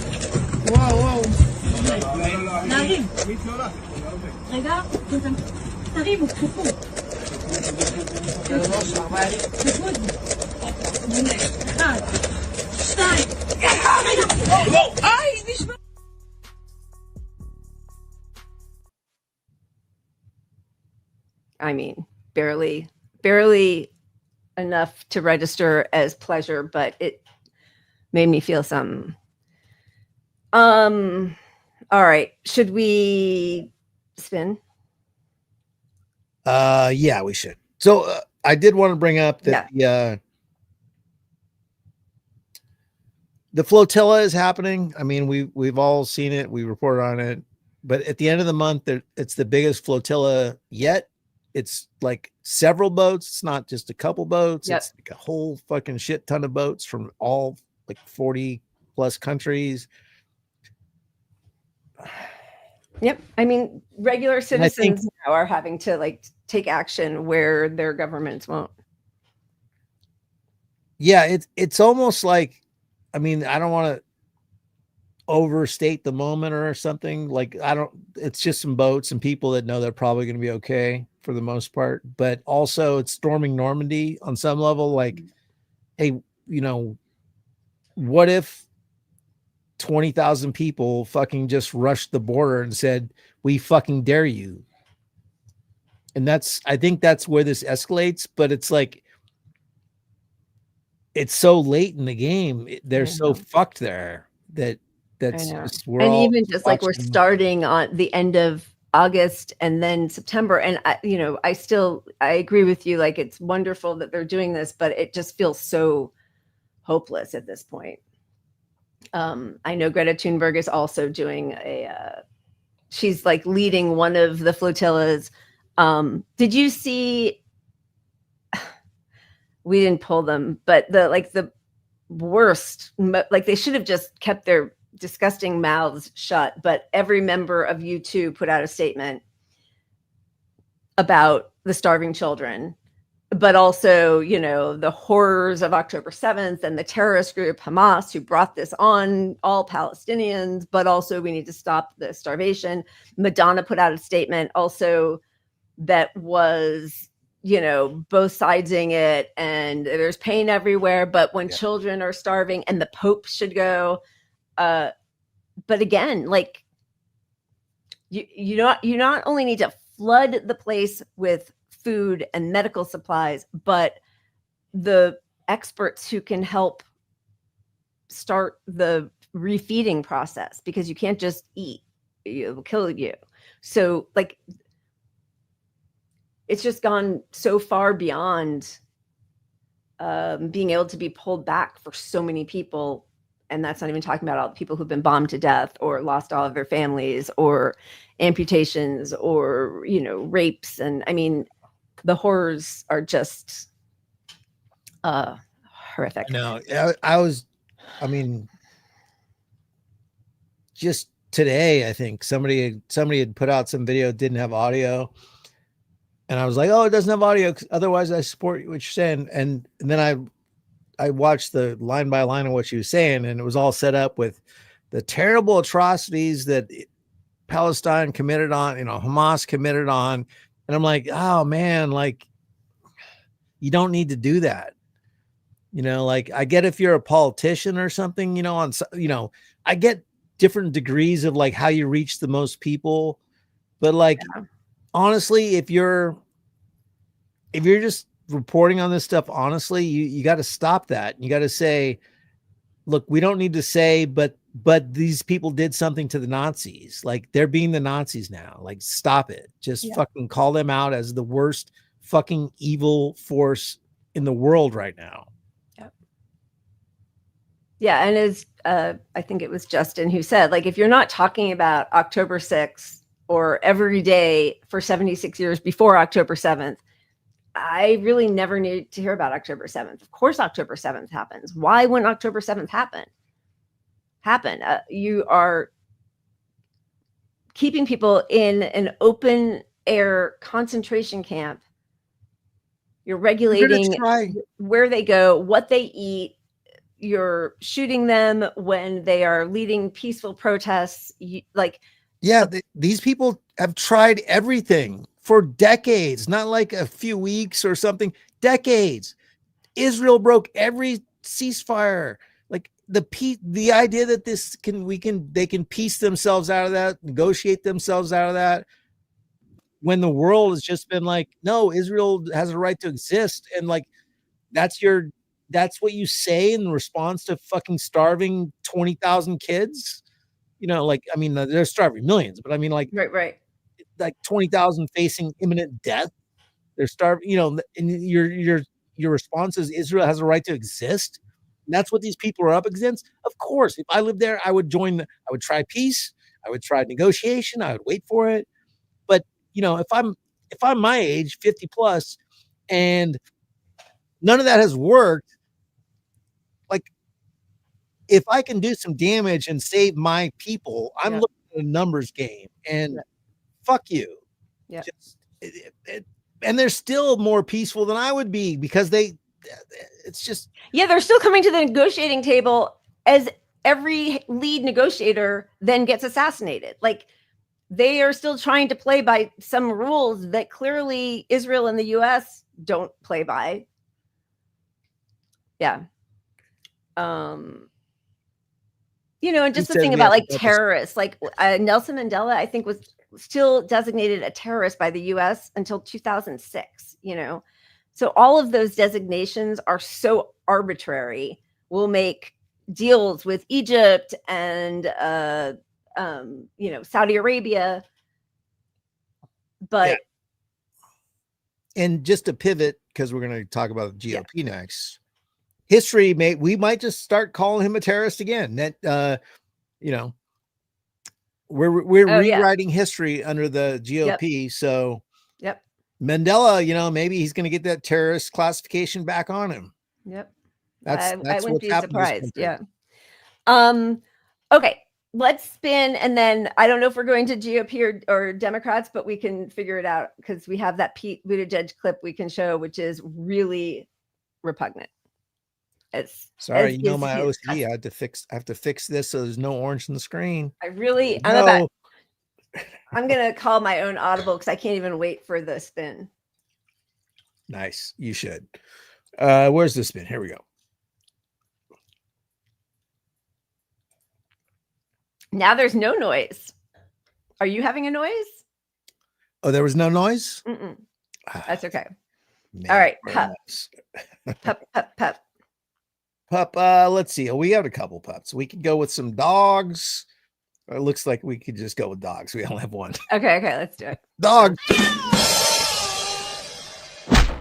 Bro, where is you going?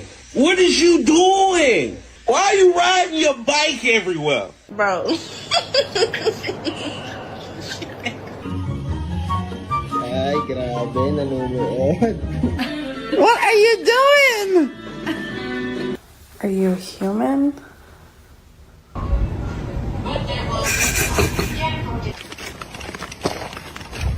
Bro.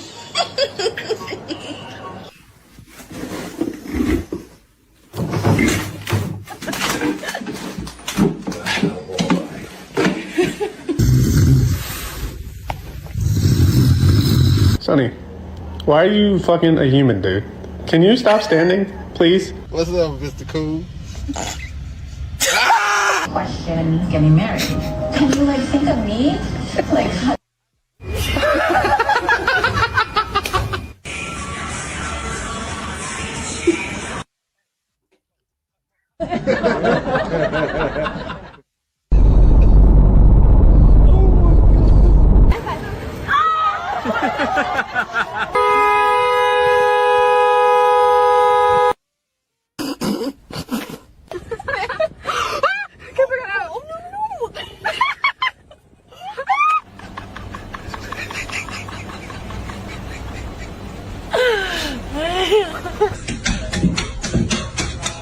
Thank you for helping, Marty.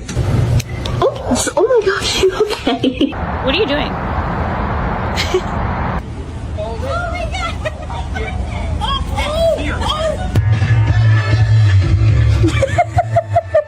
Wait, do we all know what we're serving? Francis and React Speed? Here's the bill for the vet today. Anybody, press follow. Amazing. Top right, see it. That's so cute. I love when they sit like that, like little humans. It's so cute. That's cute. I forgot. We do have another pups available later, courtesy of your husband. Oh, geez.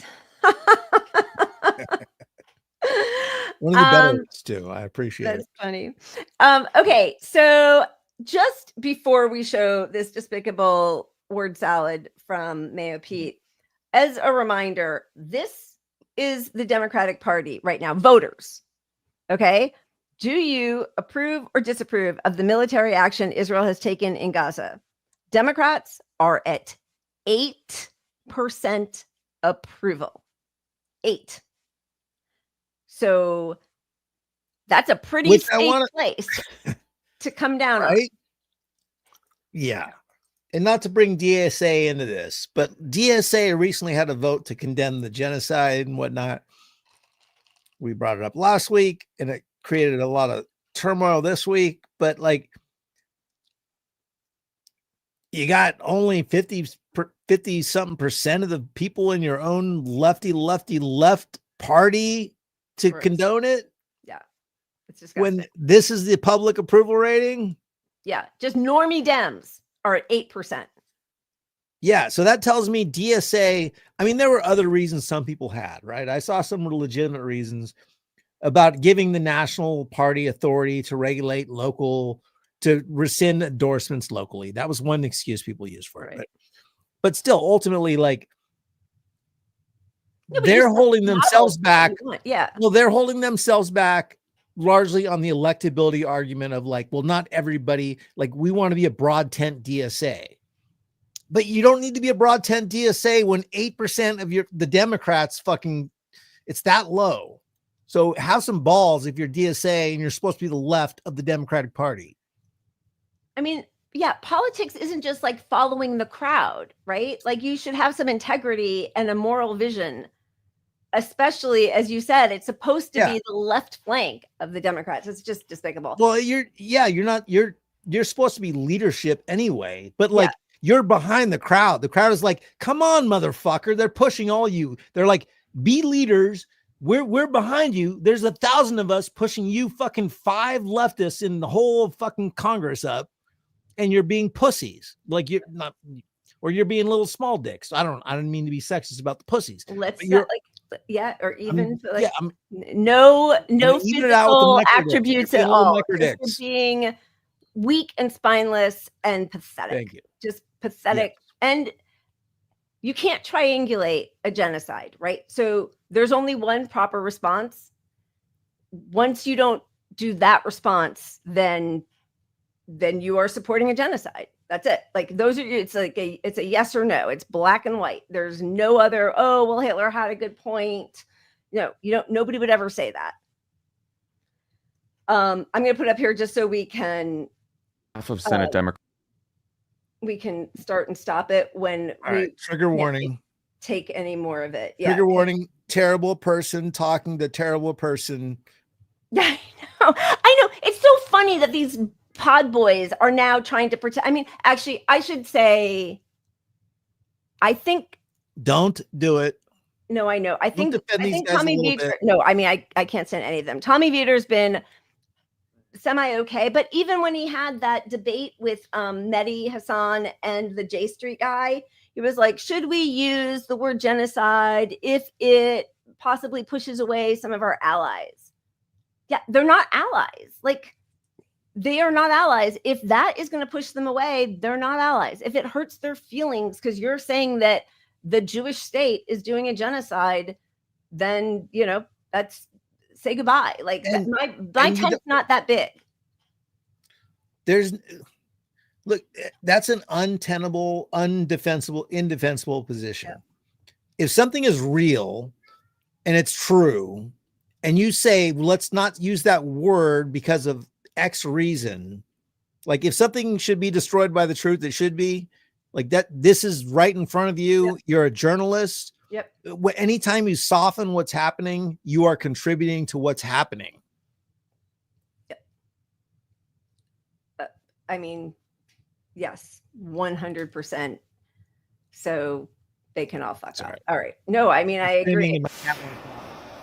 More than half of Senate Democrats just voted to oppose the sale of over $500 million worth of U.S. bombs and guns to Israel. Would you have voted to oppose sending those weapons? I think we need to insist that if American taxpayer funding is going to weaponry that is going to Israel, that is not going to things that shock the conscience. And look, we see images every day that shock the conscience. Shock the conscience. That's McKinsey speak. Shock the conscience. Like slaughter, rape, starvation, indiscriminate bombs. So much of this is complicated, but what's not? Nope. Sorry. I am seriously getting the heebie-jeebies right now. Not complicated. Complicated is that if a child is starving because of a choice made by a government, that is unconscionable. And I think especially including voices who care about Israel, who believe in Israel's right to exist, who have stood with Israel in response to the unbelievable cruelty and terrorism of October. I don't know. I did Pat. Pat just took off. He's like, fuck this guy. I don't want to hear about October 7th. It was not terrorism.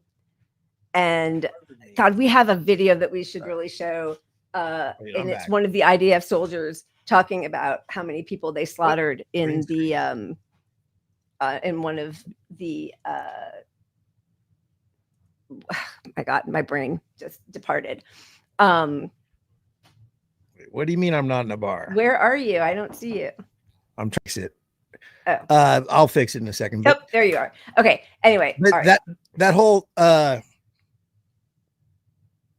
shocks you. What was the conscience? Shocks the conscience. Yeah. So he's talking about, like, it's basically like the visuals are out there now. We can't have the visuals out there now. So now it's too much because this stunned you. Like, if you didn't get to see the horrors of the war, it wouldn't matter. But now you've seen it. So now he's using the language of, like, you guys have seen this. Which it just tells me, like, complicated. It's disingenuous. Obviously, we know that, but right. He doesn't believe what he's saying at all. He's a Kamala Hughes intellectual speak. Yeah, it's all been means tested. All of his vocabulary has been means tested because, again, the beard and 90 the card. Yeah, he looks so cool now. Like, this is so staged. It's disgusting. He his face shocks my conscience. Me too. All right. I can't remember. 7th. I think there's a reason why so many of those voices are speaking up now too, because this is not just something that is on its face and in itself a moral catastrophe. It is also a catastrophe for Israel for the long run. How do you think the next administration should handle our relationship with Israel? Do you think it should change based on what Netanyahu has done the last several years? Well, certainly Netanyahu can't be the only voice or the only compass for what should happen in the U.S.-Israel relationship. And, no matter how strongly, or especially because of how strongly you might believe in Israel's right to exist and defend itself, you don't have to make excuses for the choices that Netanyahu is making, especially because they are often made not only in the name of the Israeli people, but in the name of a U.S. alliance.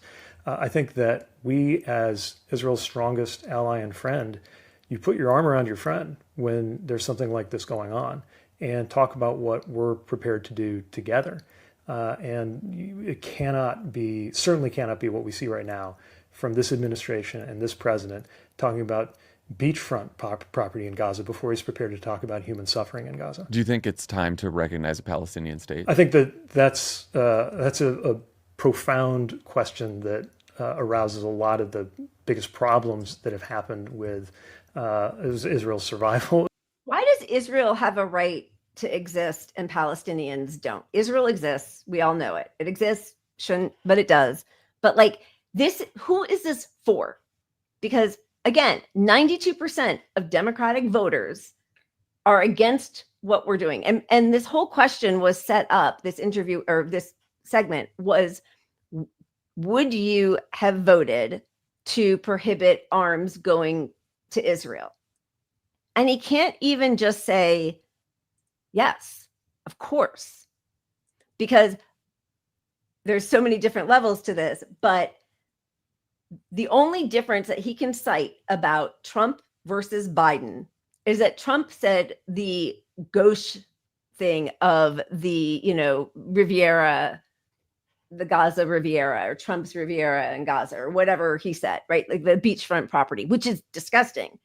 But the actual conditions of just like destroying all of Gaza, leveling it to the ground, were supported, armed by Biden. So he's going to keep talking about Netanyahu and Trump. Like, that's it. Not the fact that his president, who he backed out after South Carolina to make sure that Biden, could sail into the White House, that his president is the one under whom the genocide began. And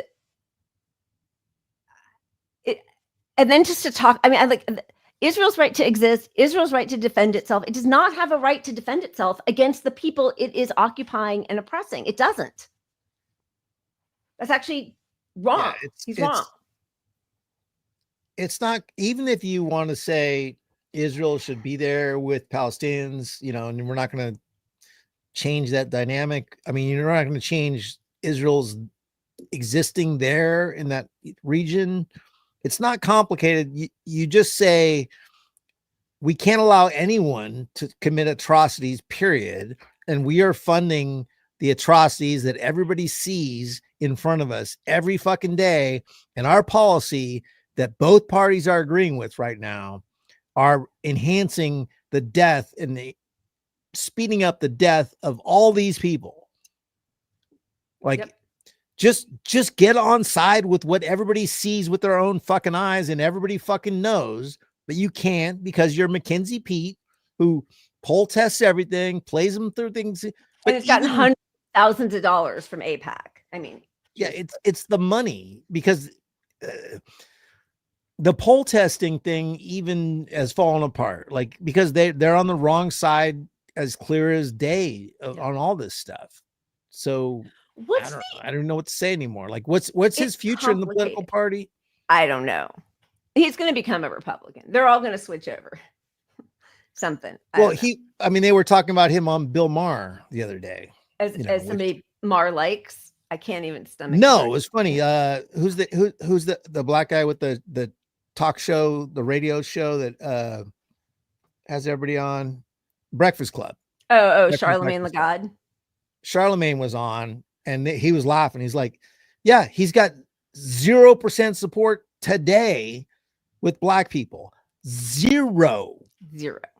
So all this spinning this guy as the future of the Democratic Party, which they're still trying to fucking do, at the same time they're trying to spin Kamala, who's got also next to zero support with the black community. Yep. I mean, honestly. Yep.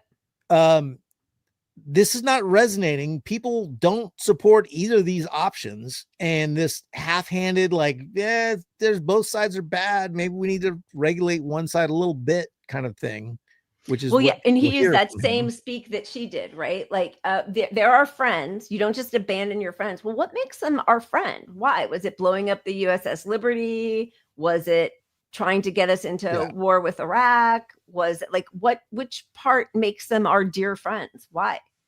What about the fact that all these groups that we labeled terrorists, if we cut ties with Israel, what would our defense of calling them terrorists be? Yeah.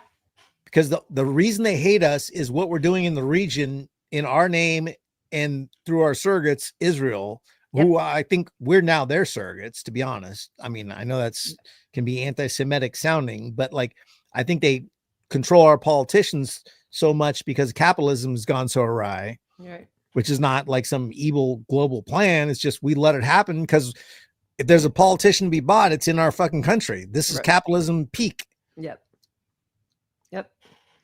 All right, it's 2 more seconds. Let's just see how he ends his word salad. Israel's right to survival in the diplomatic scene, and many of the people who have taken that step historically have done so for different reasons than what we see happening with European countries.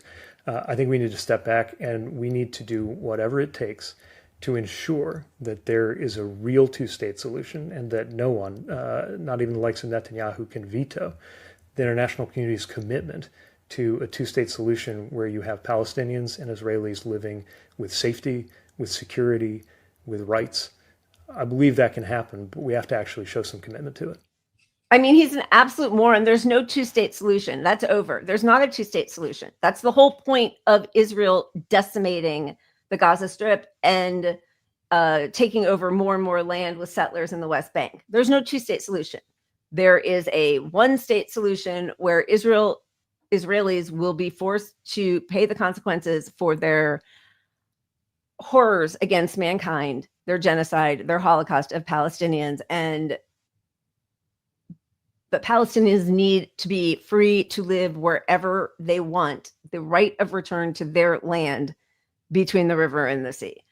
The two states has been floated out there for 60 years. I mean, the Democrats aren't even standing up for people in the West Bank that have nothing to do with this, the skirmish in Palestine. Like, start there then. If this is complicated, is it really complicated in the West Bank? Because there's no Hamas in the West Bank, and you're just letting that happen. So you're funding. I mean, you can't even tie like one thing. Okay, you want some defense bombs? Get the fuck out of the West Bank, because this has nothing to do with that. Like, that's the simplest thing to just say. This is not complicated.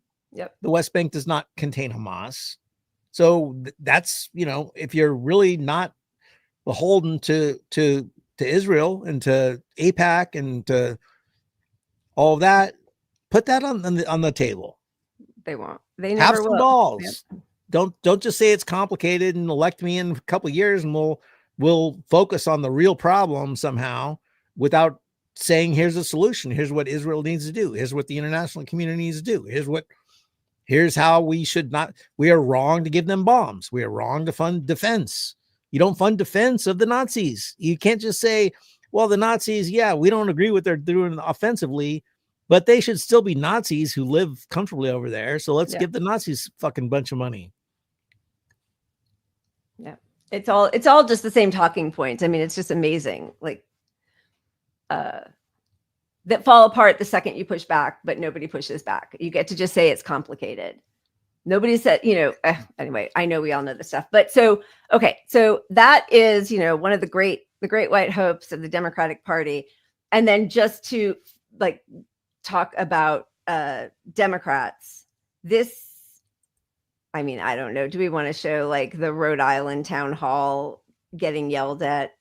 Yes, show that so I can log out and come back with the green screen. I need to be in a bar. I hate my little green curtain here to be in. Okay. All right. This is a town hall in Rhode Island. What are you doing?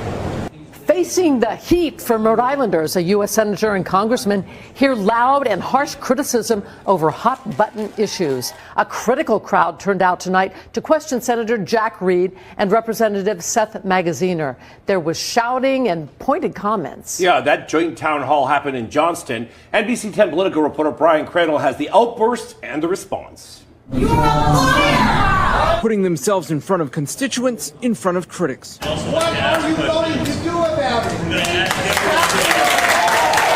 Democrats Senator Jack Reed and Congressman Seth Magaziner faced shouts and tough questions at a community session they called at Johnston High School. Many who spoke from the crowd of more than 200 ripped the congressman on Israel's war in Gaza, claiming they're not doing enough to stop the killing of civilians. I dare you to say, this is not a hard word. People are dying as we speak. Magaziner said the images out of Gaza are awful and indefensible. But riled up the crowd by also pointing out he's seen indefensible images from the October 7th Hamas attack on Israel that prompted the Israeli response. I have no patience for people who advocate for the Israeli people but do not recognize the horrors being committed in Gaza. I also have no patience for people who advocate for the Palestinian people in Gaza but will not call out the atrocities of October 7th.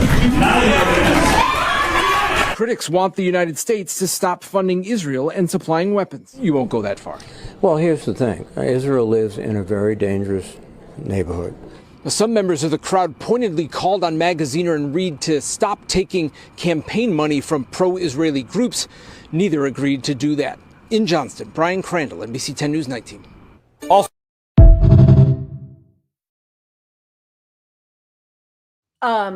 that dangerous neighborhood line is so despicably racist. It really is. It's just all the greatest hits. Both sides. It's complicated. October 7th, the right to exist, the right to defend itself, dangerous neighborhood. our only ally in the Middle East. Like, it's gross. It's all gross. Speaking of gross, Andrew Cuomo, who, just as a reminder, like, we had pulled some of this on Sunday, but back in, I think, 2016, he was targeting, quietly releasing Israeli boycott opposition lists. He's targeting different companies. He joined after the ICC said that that Netanyahu was, plausibly committing genocide and definitely committing war crimes. Cuomo, joined this legal team to help defend him. I mean, he is just one disgrace after another. Also, by the way, as he makes fun of Mamdani, or like castigates him for being in a rent stabilized apartment, he lives in his $8,200 a month rental, which is, gross. But go ahead. Remind people, the dude did not have a lot of money until he got into politics. Well, he had some inherited money. We were talking about Cuomo. Oh, yeah, right. Cuomo is rich as fuck from being corrupt as fuck. And he's doubling down on taking money from the worst people in the world as his career implodes.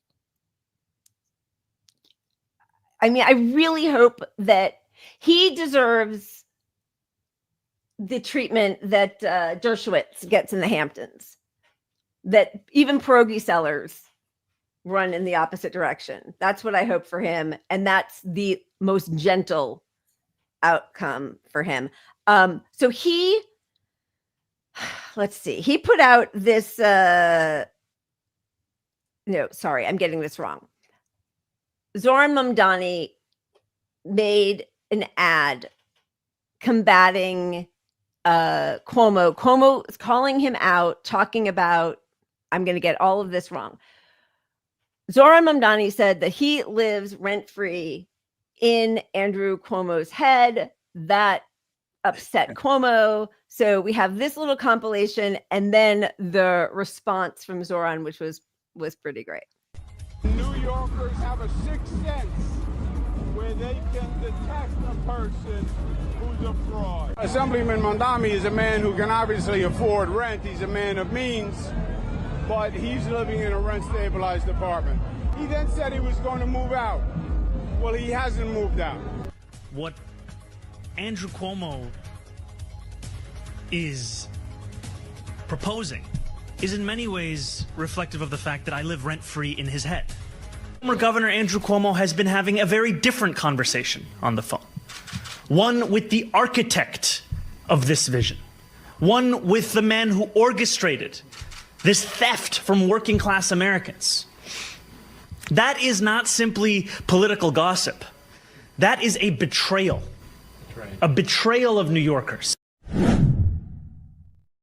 Okay, so then as we showed on Sunday, Cuomo came up with this brilliantly titled new law, Zohran's Law, which is that you need to it's the most ridiculous setup, can you imagine? But you need to means test who gets to be in rent-stabilized apartments. If you're making over a certain amount, then you shouldn't be allowed to. And then I guess you get kicked out if you happen to get a raise or a promotion. It makes no sense. It's ridiculous. Listen, I am not normally like, I don't love the stuff that like AOC does with Elon, where it feels like sort of like ridiculous flirty stuff that's like, burn, ooh, that's a sick burn kind of deal. Yeah. But if you're pointing out actual corruption and policies and decisions that someone has made that has hurt the people of his own city, to me, that's exactly, yes, I think Zohran's done a really good job of talking about policies that he wants to implement in New York that will help people economically, whether it is, freezing rent or fast and free transportation, public grocery stores.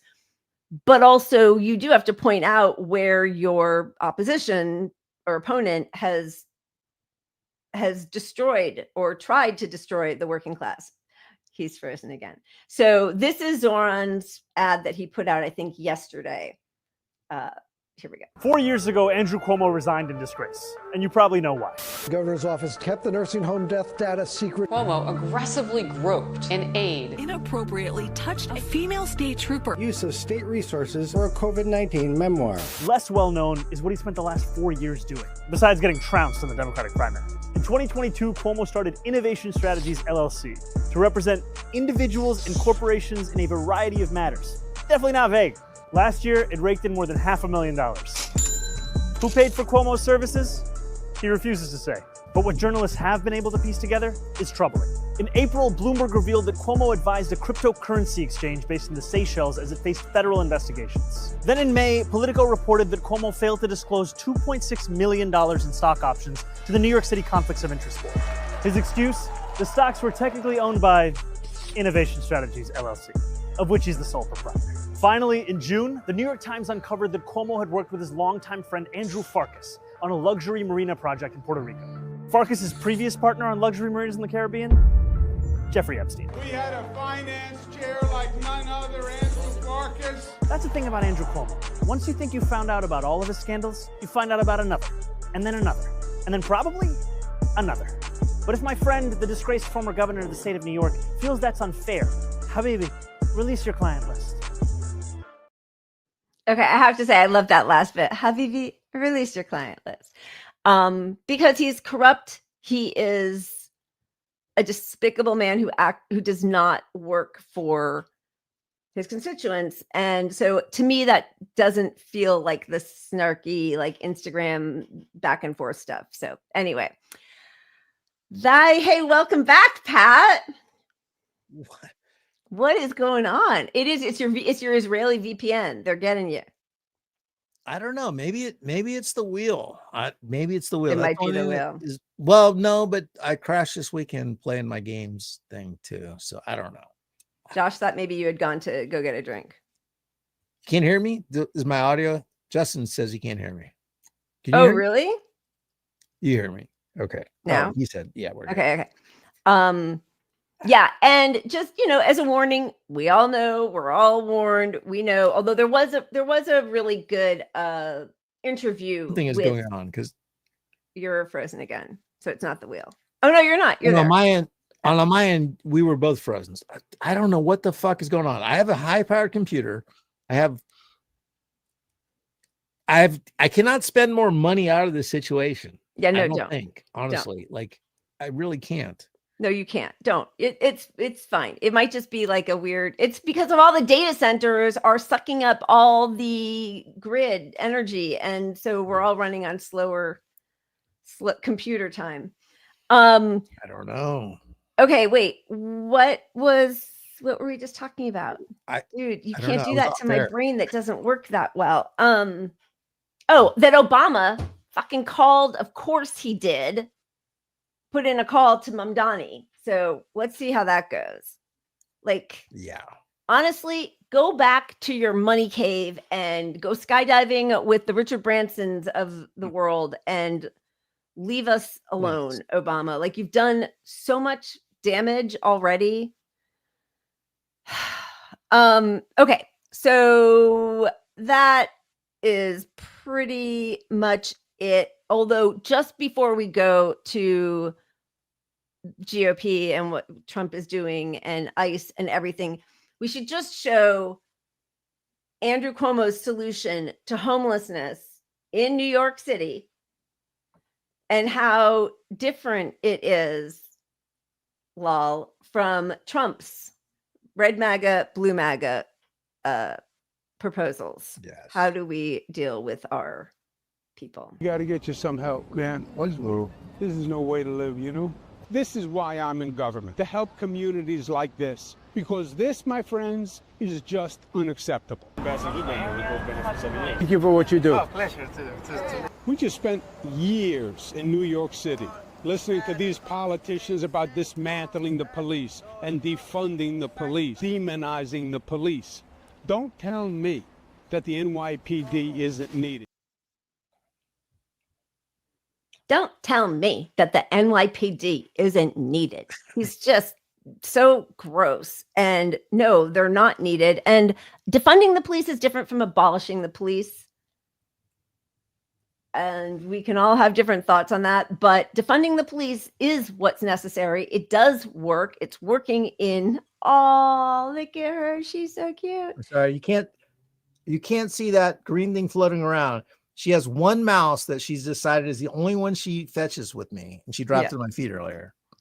So let's go. Sorry, distraction. Yeah. So no, that's all right. But if you want like a Netanyahu loving, cop loving mayor who is a, you know, smaller version of Trump, then Cuomo is your guy. If you are running to be the Democratic mayor of the Democratic city of New York, it is a strange tactic to take, but I guess it's not all his money that he's blowing through or whatever. All right, should we show some all this money? But the whole Democratic Party, the alignment that they put forward in 2024 is the cause of all this sort of both sides in these issues. Yep. Like suddenly the Democratic Party should be tough on crime.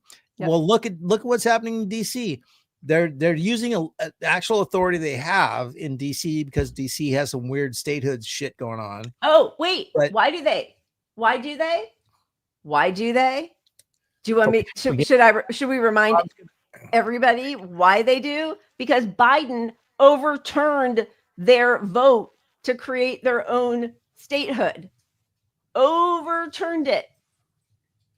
Fucker. Right. So, but even in DC, you know, the public at large in America believes this crime is rough thing. Yeah. Your dog loves you. My cat, I don't know so much.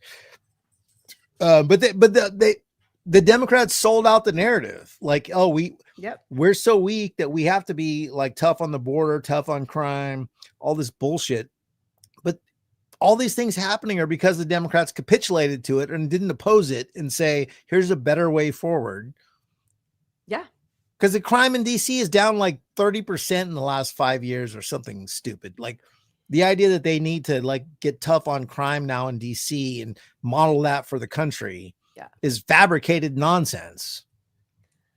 It is 100% fabricated. It is more just to try to take, like, again, test the limits, how much of the National Guard, and of course, the first thing he's going to do is homeless sweeps, just like Gavin Newsom, and then start, you know, approaching Black men on their own porches with your goons who are just doing checks that, you know, you're not supposed to smoke weed in public. Is that really true? You can't even smoke it on your own porch? Whatever. But like, I don't need somebody coming up to me on my own property asking what's in my hand. I don't know the laws in DC, but like generally in because DC has legalized recreational marijuana. Yeah. So in most places, yes, that still means not in public. But if you're on your property and it's visible, I think that's, I don't know the DC laws, but like I would think generally that would be allowed within the premise that you are allowed to smoke it or not allowed to. If you're allowed to smoke it on your property, right. I don't see anything that would require it to be hidden from view. Right, if it's on your own property. But maybe there is a law. I don't know the law there, so I'll just be honest. But still, to go around and harass people, you know, send packs of non-cops, even like they're like half cops. They're like deputized cops, you know. Yeah. This is not even like real cops, even like Dean Cain cops. Like a couple of them in that group of like 10, and they're just running around like thugs, telling people what to do and what's coming. And well, in the future, you better not be on your porch because we won't be so nice. Yeah. You know, we'll show that video in a second. But so who knows if this was real or not, but they're certainly using it to its full capacity. Was one of the Doge kids, Big Balls, was attacked he and his girlfriend by a group of carjackers. Apparently, nobody totally knows the story, but Trump pounced on this, and crime in DC is totally out of control. Local youth. He puts that in quotations because I think he's implying that they're black, right? Like that's the racist way of doing it, right? Yeah. Anyway, I'm sorry. Did you pause for me? Yeah. I thought you were just delay or something. I don't know. Something's weird going on. Yeah. It's probably me. But look, if you're in charge of Doge and you're a fucking 18-year-old kid like this guy looks like, and you're cutting social programs for the public, yeah, you should look like that at best. Yeah. Like at best, that should be your look. Like, I don't give a fuck. You're a little fucking toddler cutting social service programs because you believe in the MAGA movement. Yep. Yeah. So bleed more. Bleed more. Go try to move a refrigerator up the stairs. More. But yeah, they're gonna make something of this. But yeah. Yeah. So and the fact that you're big balls, like in our government, you don't get to be big balls cutting Medicaid, and you're fucking a toddler. Like, I mean, that's the thing, is that there are no guardrails to protect anything. So Democrats have been in power for 12 of the last 1, 2, 3, 4, 16 and 12, 28 years, 25 years, whatever. They've had the reins of power. 8 years under Obama and 4 years under Biden, and twice they've handed the reins over to one of the least popular politicians in the country. And while they were in power, they did nothing to safeguard anything. So here we are, where you can get some 20-something-year-old named Big Balls to cut all of our social programs, throw people off of Medicaid. And that's the look that nothing will change until they all look like that, truly. So I mean, we're looking at a bunch of, like, if not incel adjacent people running our government, like meme coin, like the kids that, like, they hate women because they're dorks and they're antisocial. Their political views alienate them from the public, and they have all this power.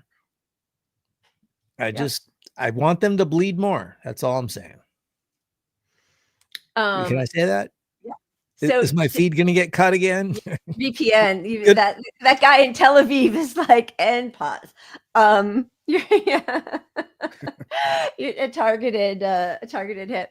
Okay, so these are the crime stats, just so we know. And again, like, this doesn't mean that if you're the victim of a crime, that's just like, that's horrible. It doesn't. Even if it's gone down by however many percentage points, if you are a victim, or if you feel like things are scary in your areas, then I really do have sympathy for that. But the true statistics are that crime has gone down in the last, 15 years. And that's even the violent crimes: homicide, sex abuse, assault with a dangerous weapon, robbery, down 26% just in the last year.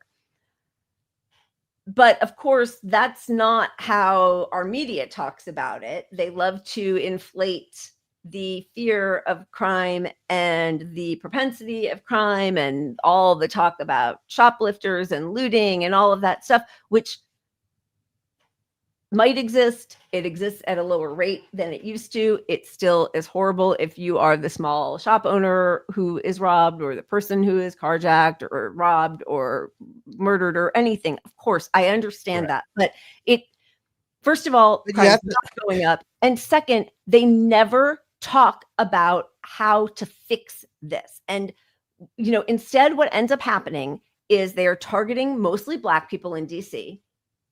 And then they start talking about the truancy rates.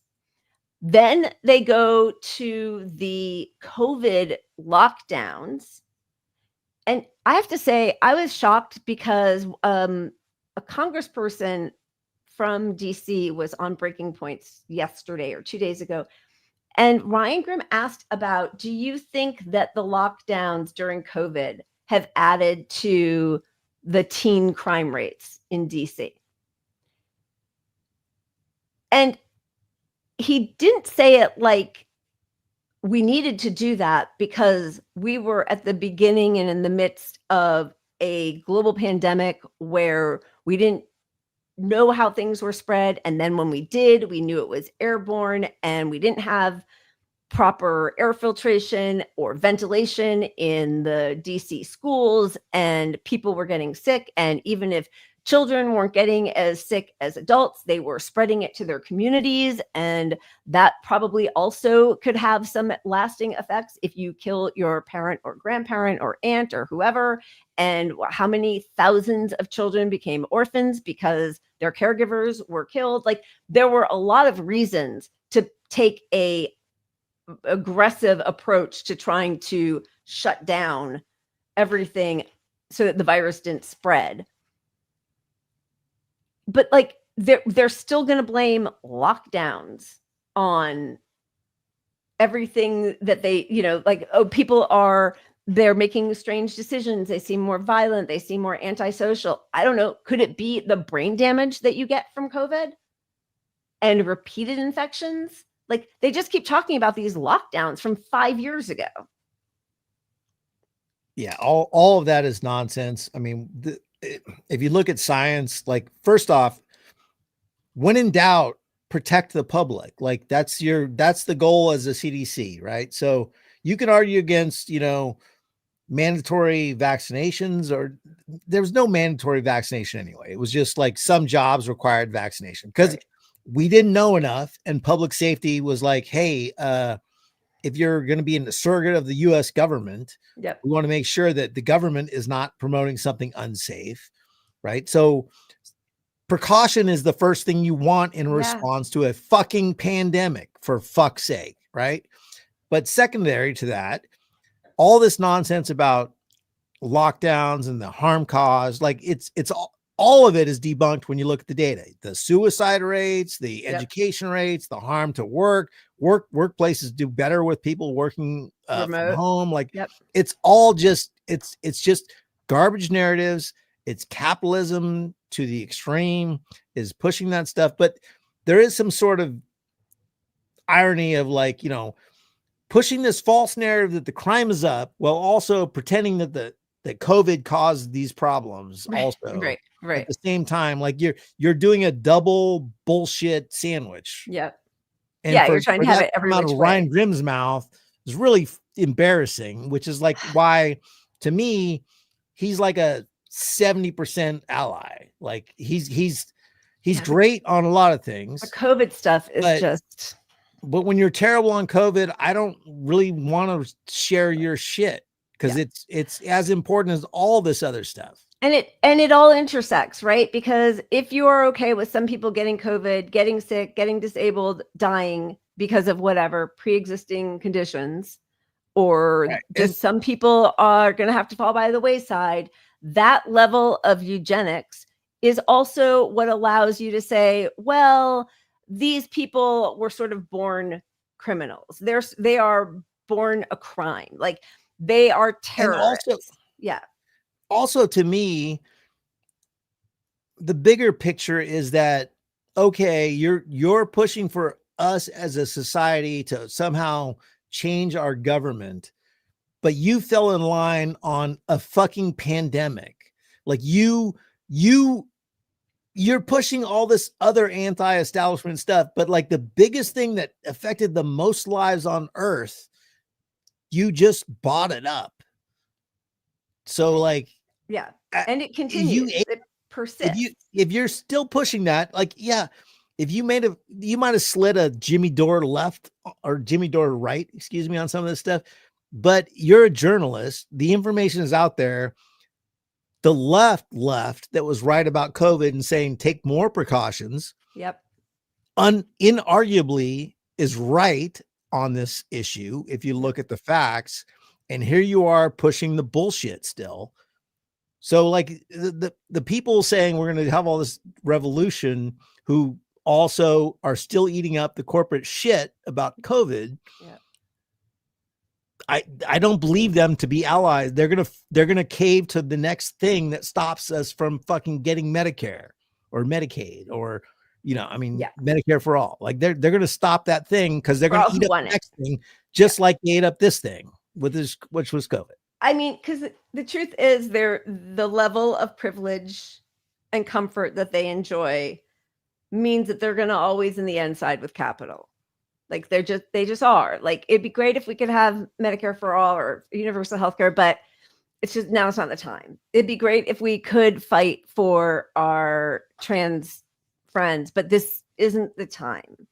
The country just isn't feeling the, care for immigrants. So we have to be a little tougher on the border. Like they're always going to side with the CEO class in the end. Yes. And that is good to know. Don't do it.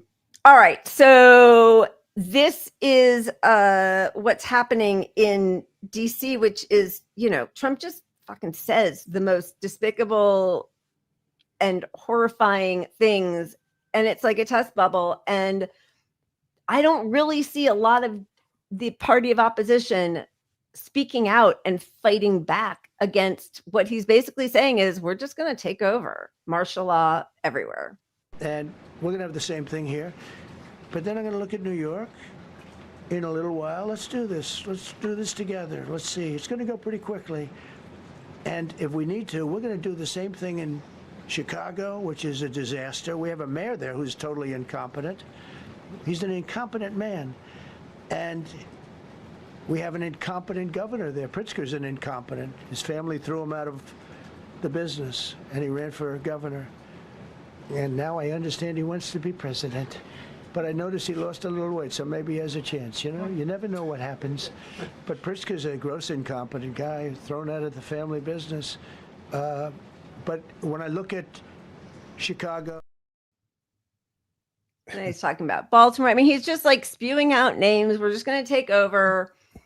We got our, National Guard. We got our ICE agents. We've got our deputized, Dean Cains, and they are going to just, wreak havoc on anybody who looks off. They are now, they just arrested some.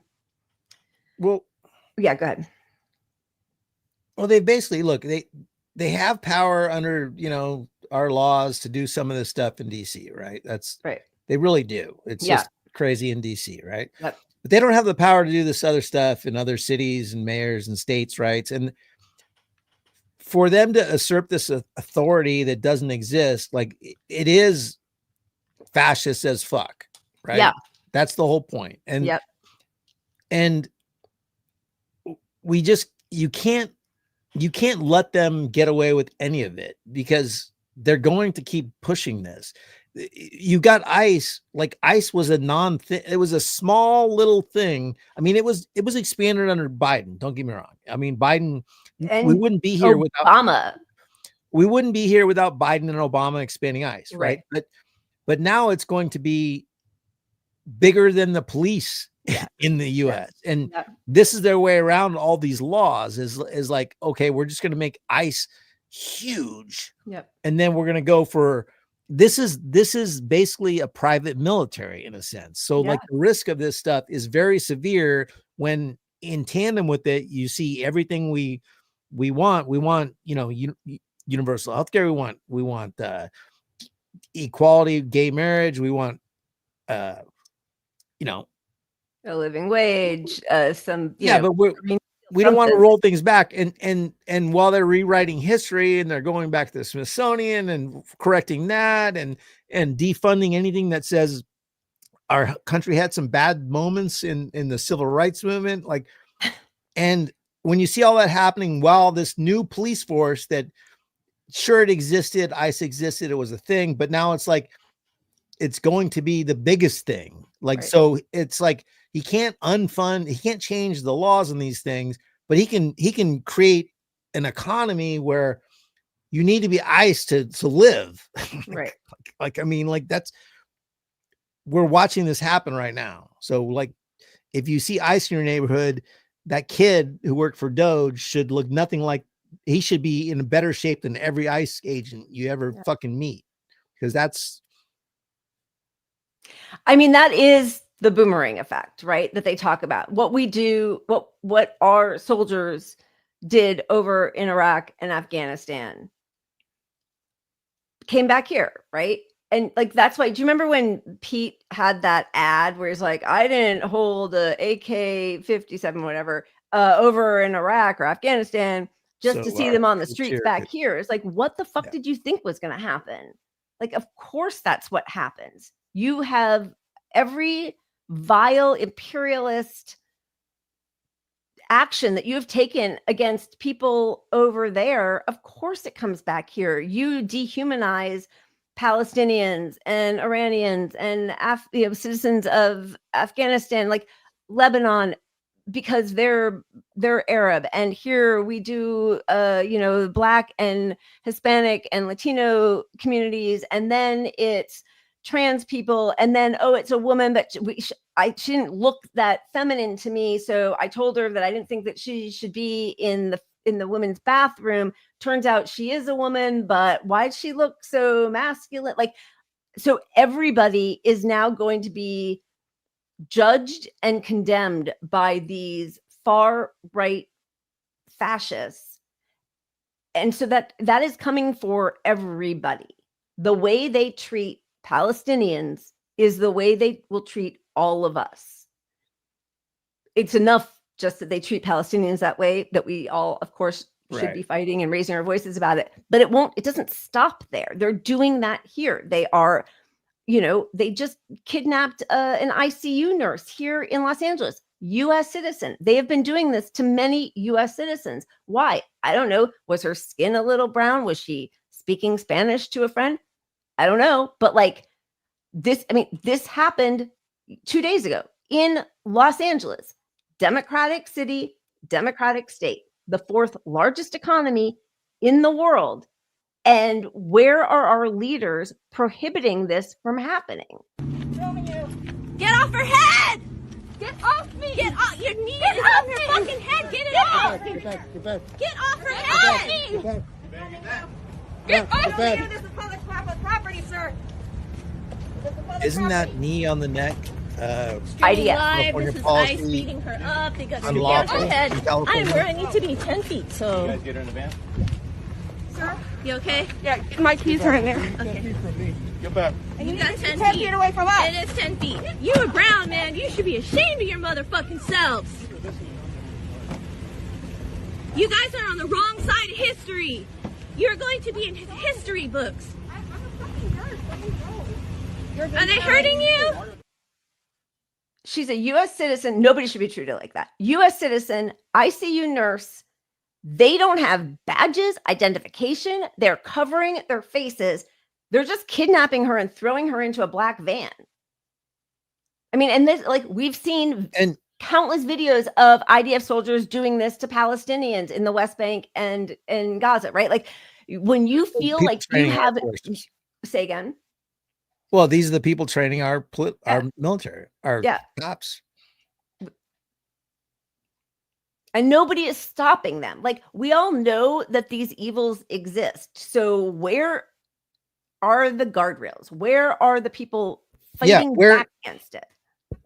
Where is Gavin fucking Newsom? I mean, come on. This is, you're the governor of California. You are the fourth biggest economy in the world. This fucking state has the power to direct how the entire Democratic Party reacts to things. First off, because if California demanded things, you could from this state force the California Democratic Party to change everything. Yep. Right. So if there's one position we could actually change things, if somehow we could get a Democrat, a literal progressive on the ticket, I mean, to win in California, that would actually change things. I mean, assuming they didn't, capitulate. But anyway, back to, where is Newsom? He's talking with Charlie Kirk. Where is he? Let me tell you. Yeah, he's he's on podcast saying my kids love these MAGA folks. You know, he's on podcast going, yeah, no, I agree. We have a problem with immigration. You know, oh yeah, these things you're doing, yeah, we can disagree on how to do it, but I mean, I mostly agree with your goals. And why? Because he wants to get elected, which won't help him in California, but it'll help him nationally. Like in California, that message is a political loser. Everything he's done is a political loser, but he's doing that to become nationally. He's appealing to Republican red states and independents and red state people. California doesn't agree with anything he's saying on that stuff. Yeah. All right. Oh, and the COVID in alligator Alcatraz. All right. Yeah. Let's take a quick little wheel spin. Okay. And then COVID. What do you think? And then COVID now, because we've been here for a while. Yeah. But wait, before we leave the GOP, just really quickly, after defunding public broadcasting, they are hoping possibly to apparently replace some child content, geared towards children by Prager University. And this clip just came out from Prager University about Christopher Columbus. Slavery is as old as time and has taken place in every corner of the world, even amongst the people I just left. Being taken as a slave is better than being killed, no? Before you judge, you must ask yourself, what did the culture and society of the time treat as no big deal? Sounds fun. Hey, Prager, Christianity, yay. Being a slave is better than being killed. It was a different time. I don't know. Ask the fucking slaves if they felt like it was a different time. I don't think they thought it was fun. They always say that, like it was a different time. No, it fucking wasn't. People who were slaves weren't like, oh, it's fine. It's, the 1800s. Making a cartoon, like, oof, I don't know. I got blood on my mind today, but we can't sit here and watch Prager University say, let's just make slavery okay to kids with cartoons. It's a different time. And you think they'd rather be slaves or dead? Yeah. Josh has spoken, and I think it's time. Okay. Josh sent me this video and I love it. All right, it's a hard transition, then we'll come back with the one good thing and get us out of here. Yeah. But, here we go. I call this nasty dogs, but you could also just call them dogs.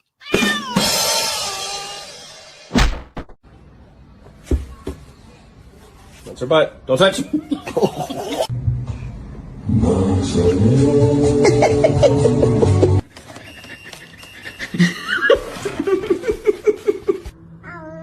Hey! Aurora! Mommy.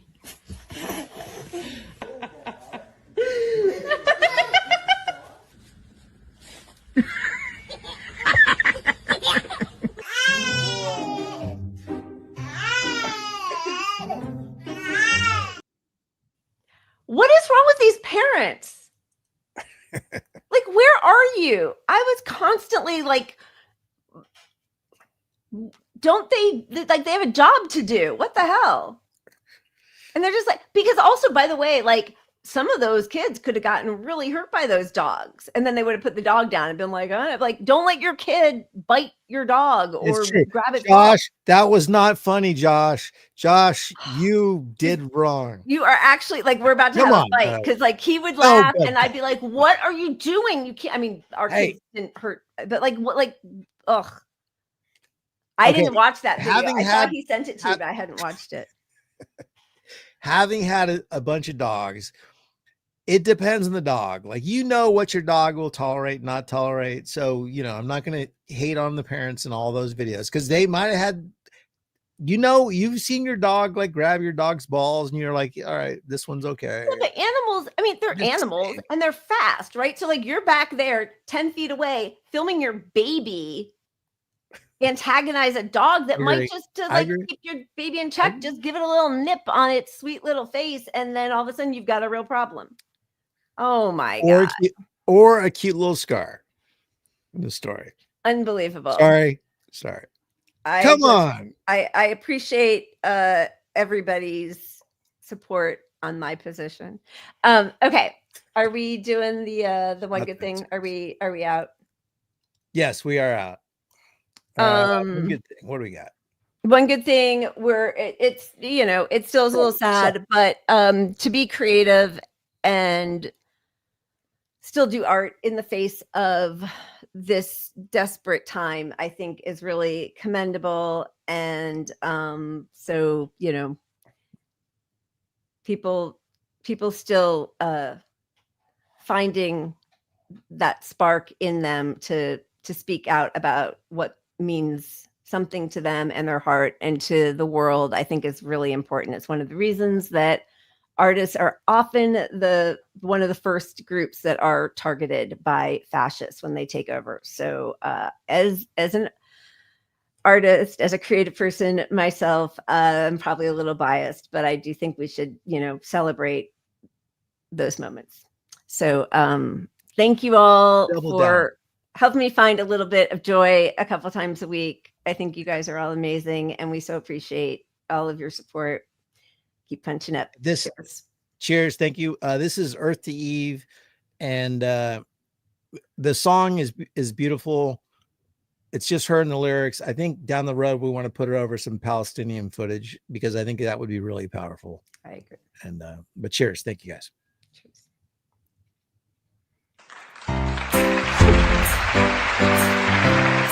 Have you heard the news today? The bombs are dropped, the swamp is drained. America is finally getting saved. 11 million off of Medicaid. Temperatures rise like interest rates. Built Auschwitz in the Everglades and sold merch at the front gate. They're starving, sick and sleep deprived, but they don't look like you or I. Guess empathy don't cross state lines in the great US of A. The flag's got no more blue and white. They sold the stars, we all wear stripes. No need to read between the lines when there's blood spilled on the page. Never again means not today. You gave the man your eyes so you could sleep at night, but you still hear their cries. You can't outrun this shame. This land was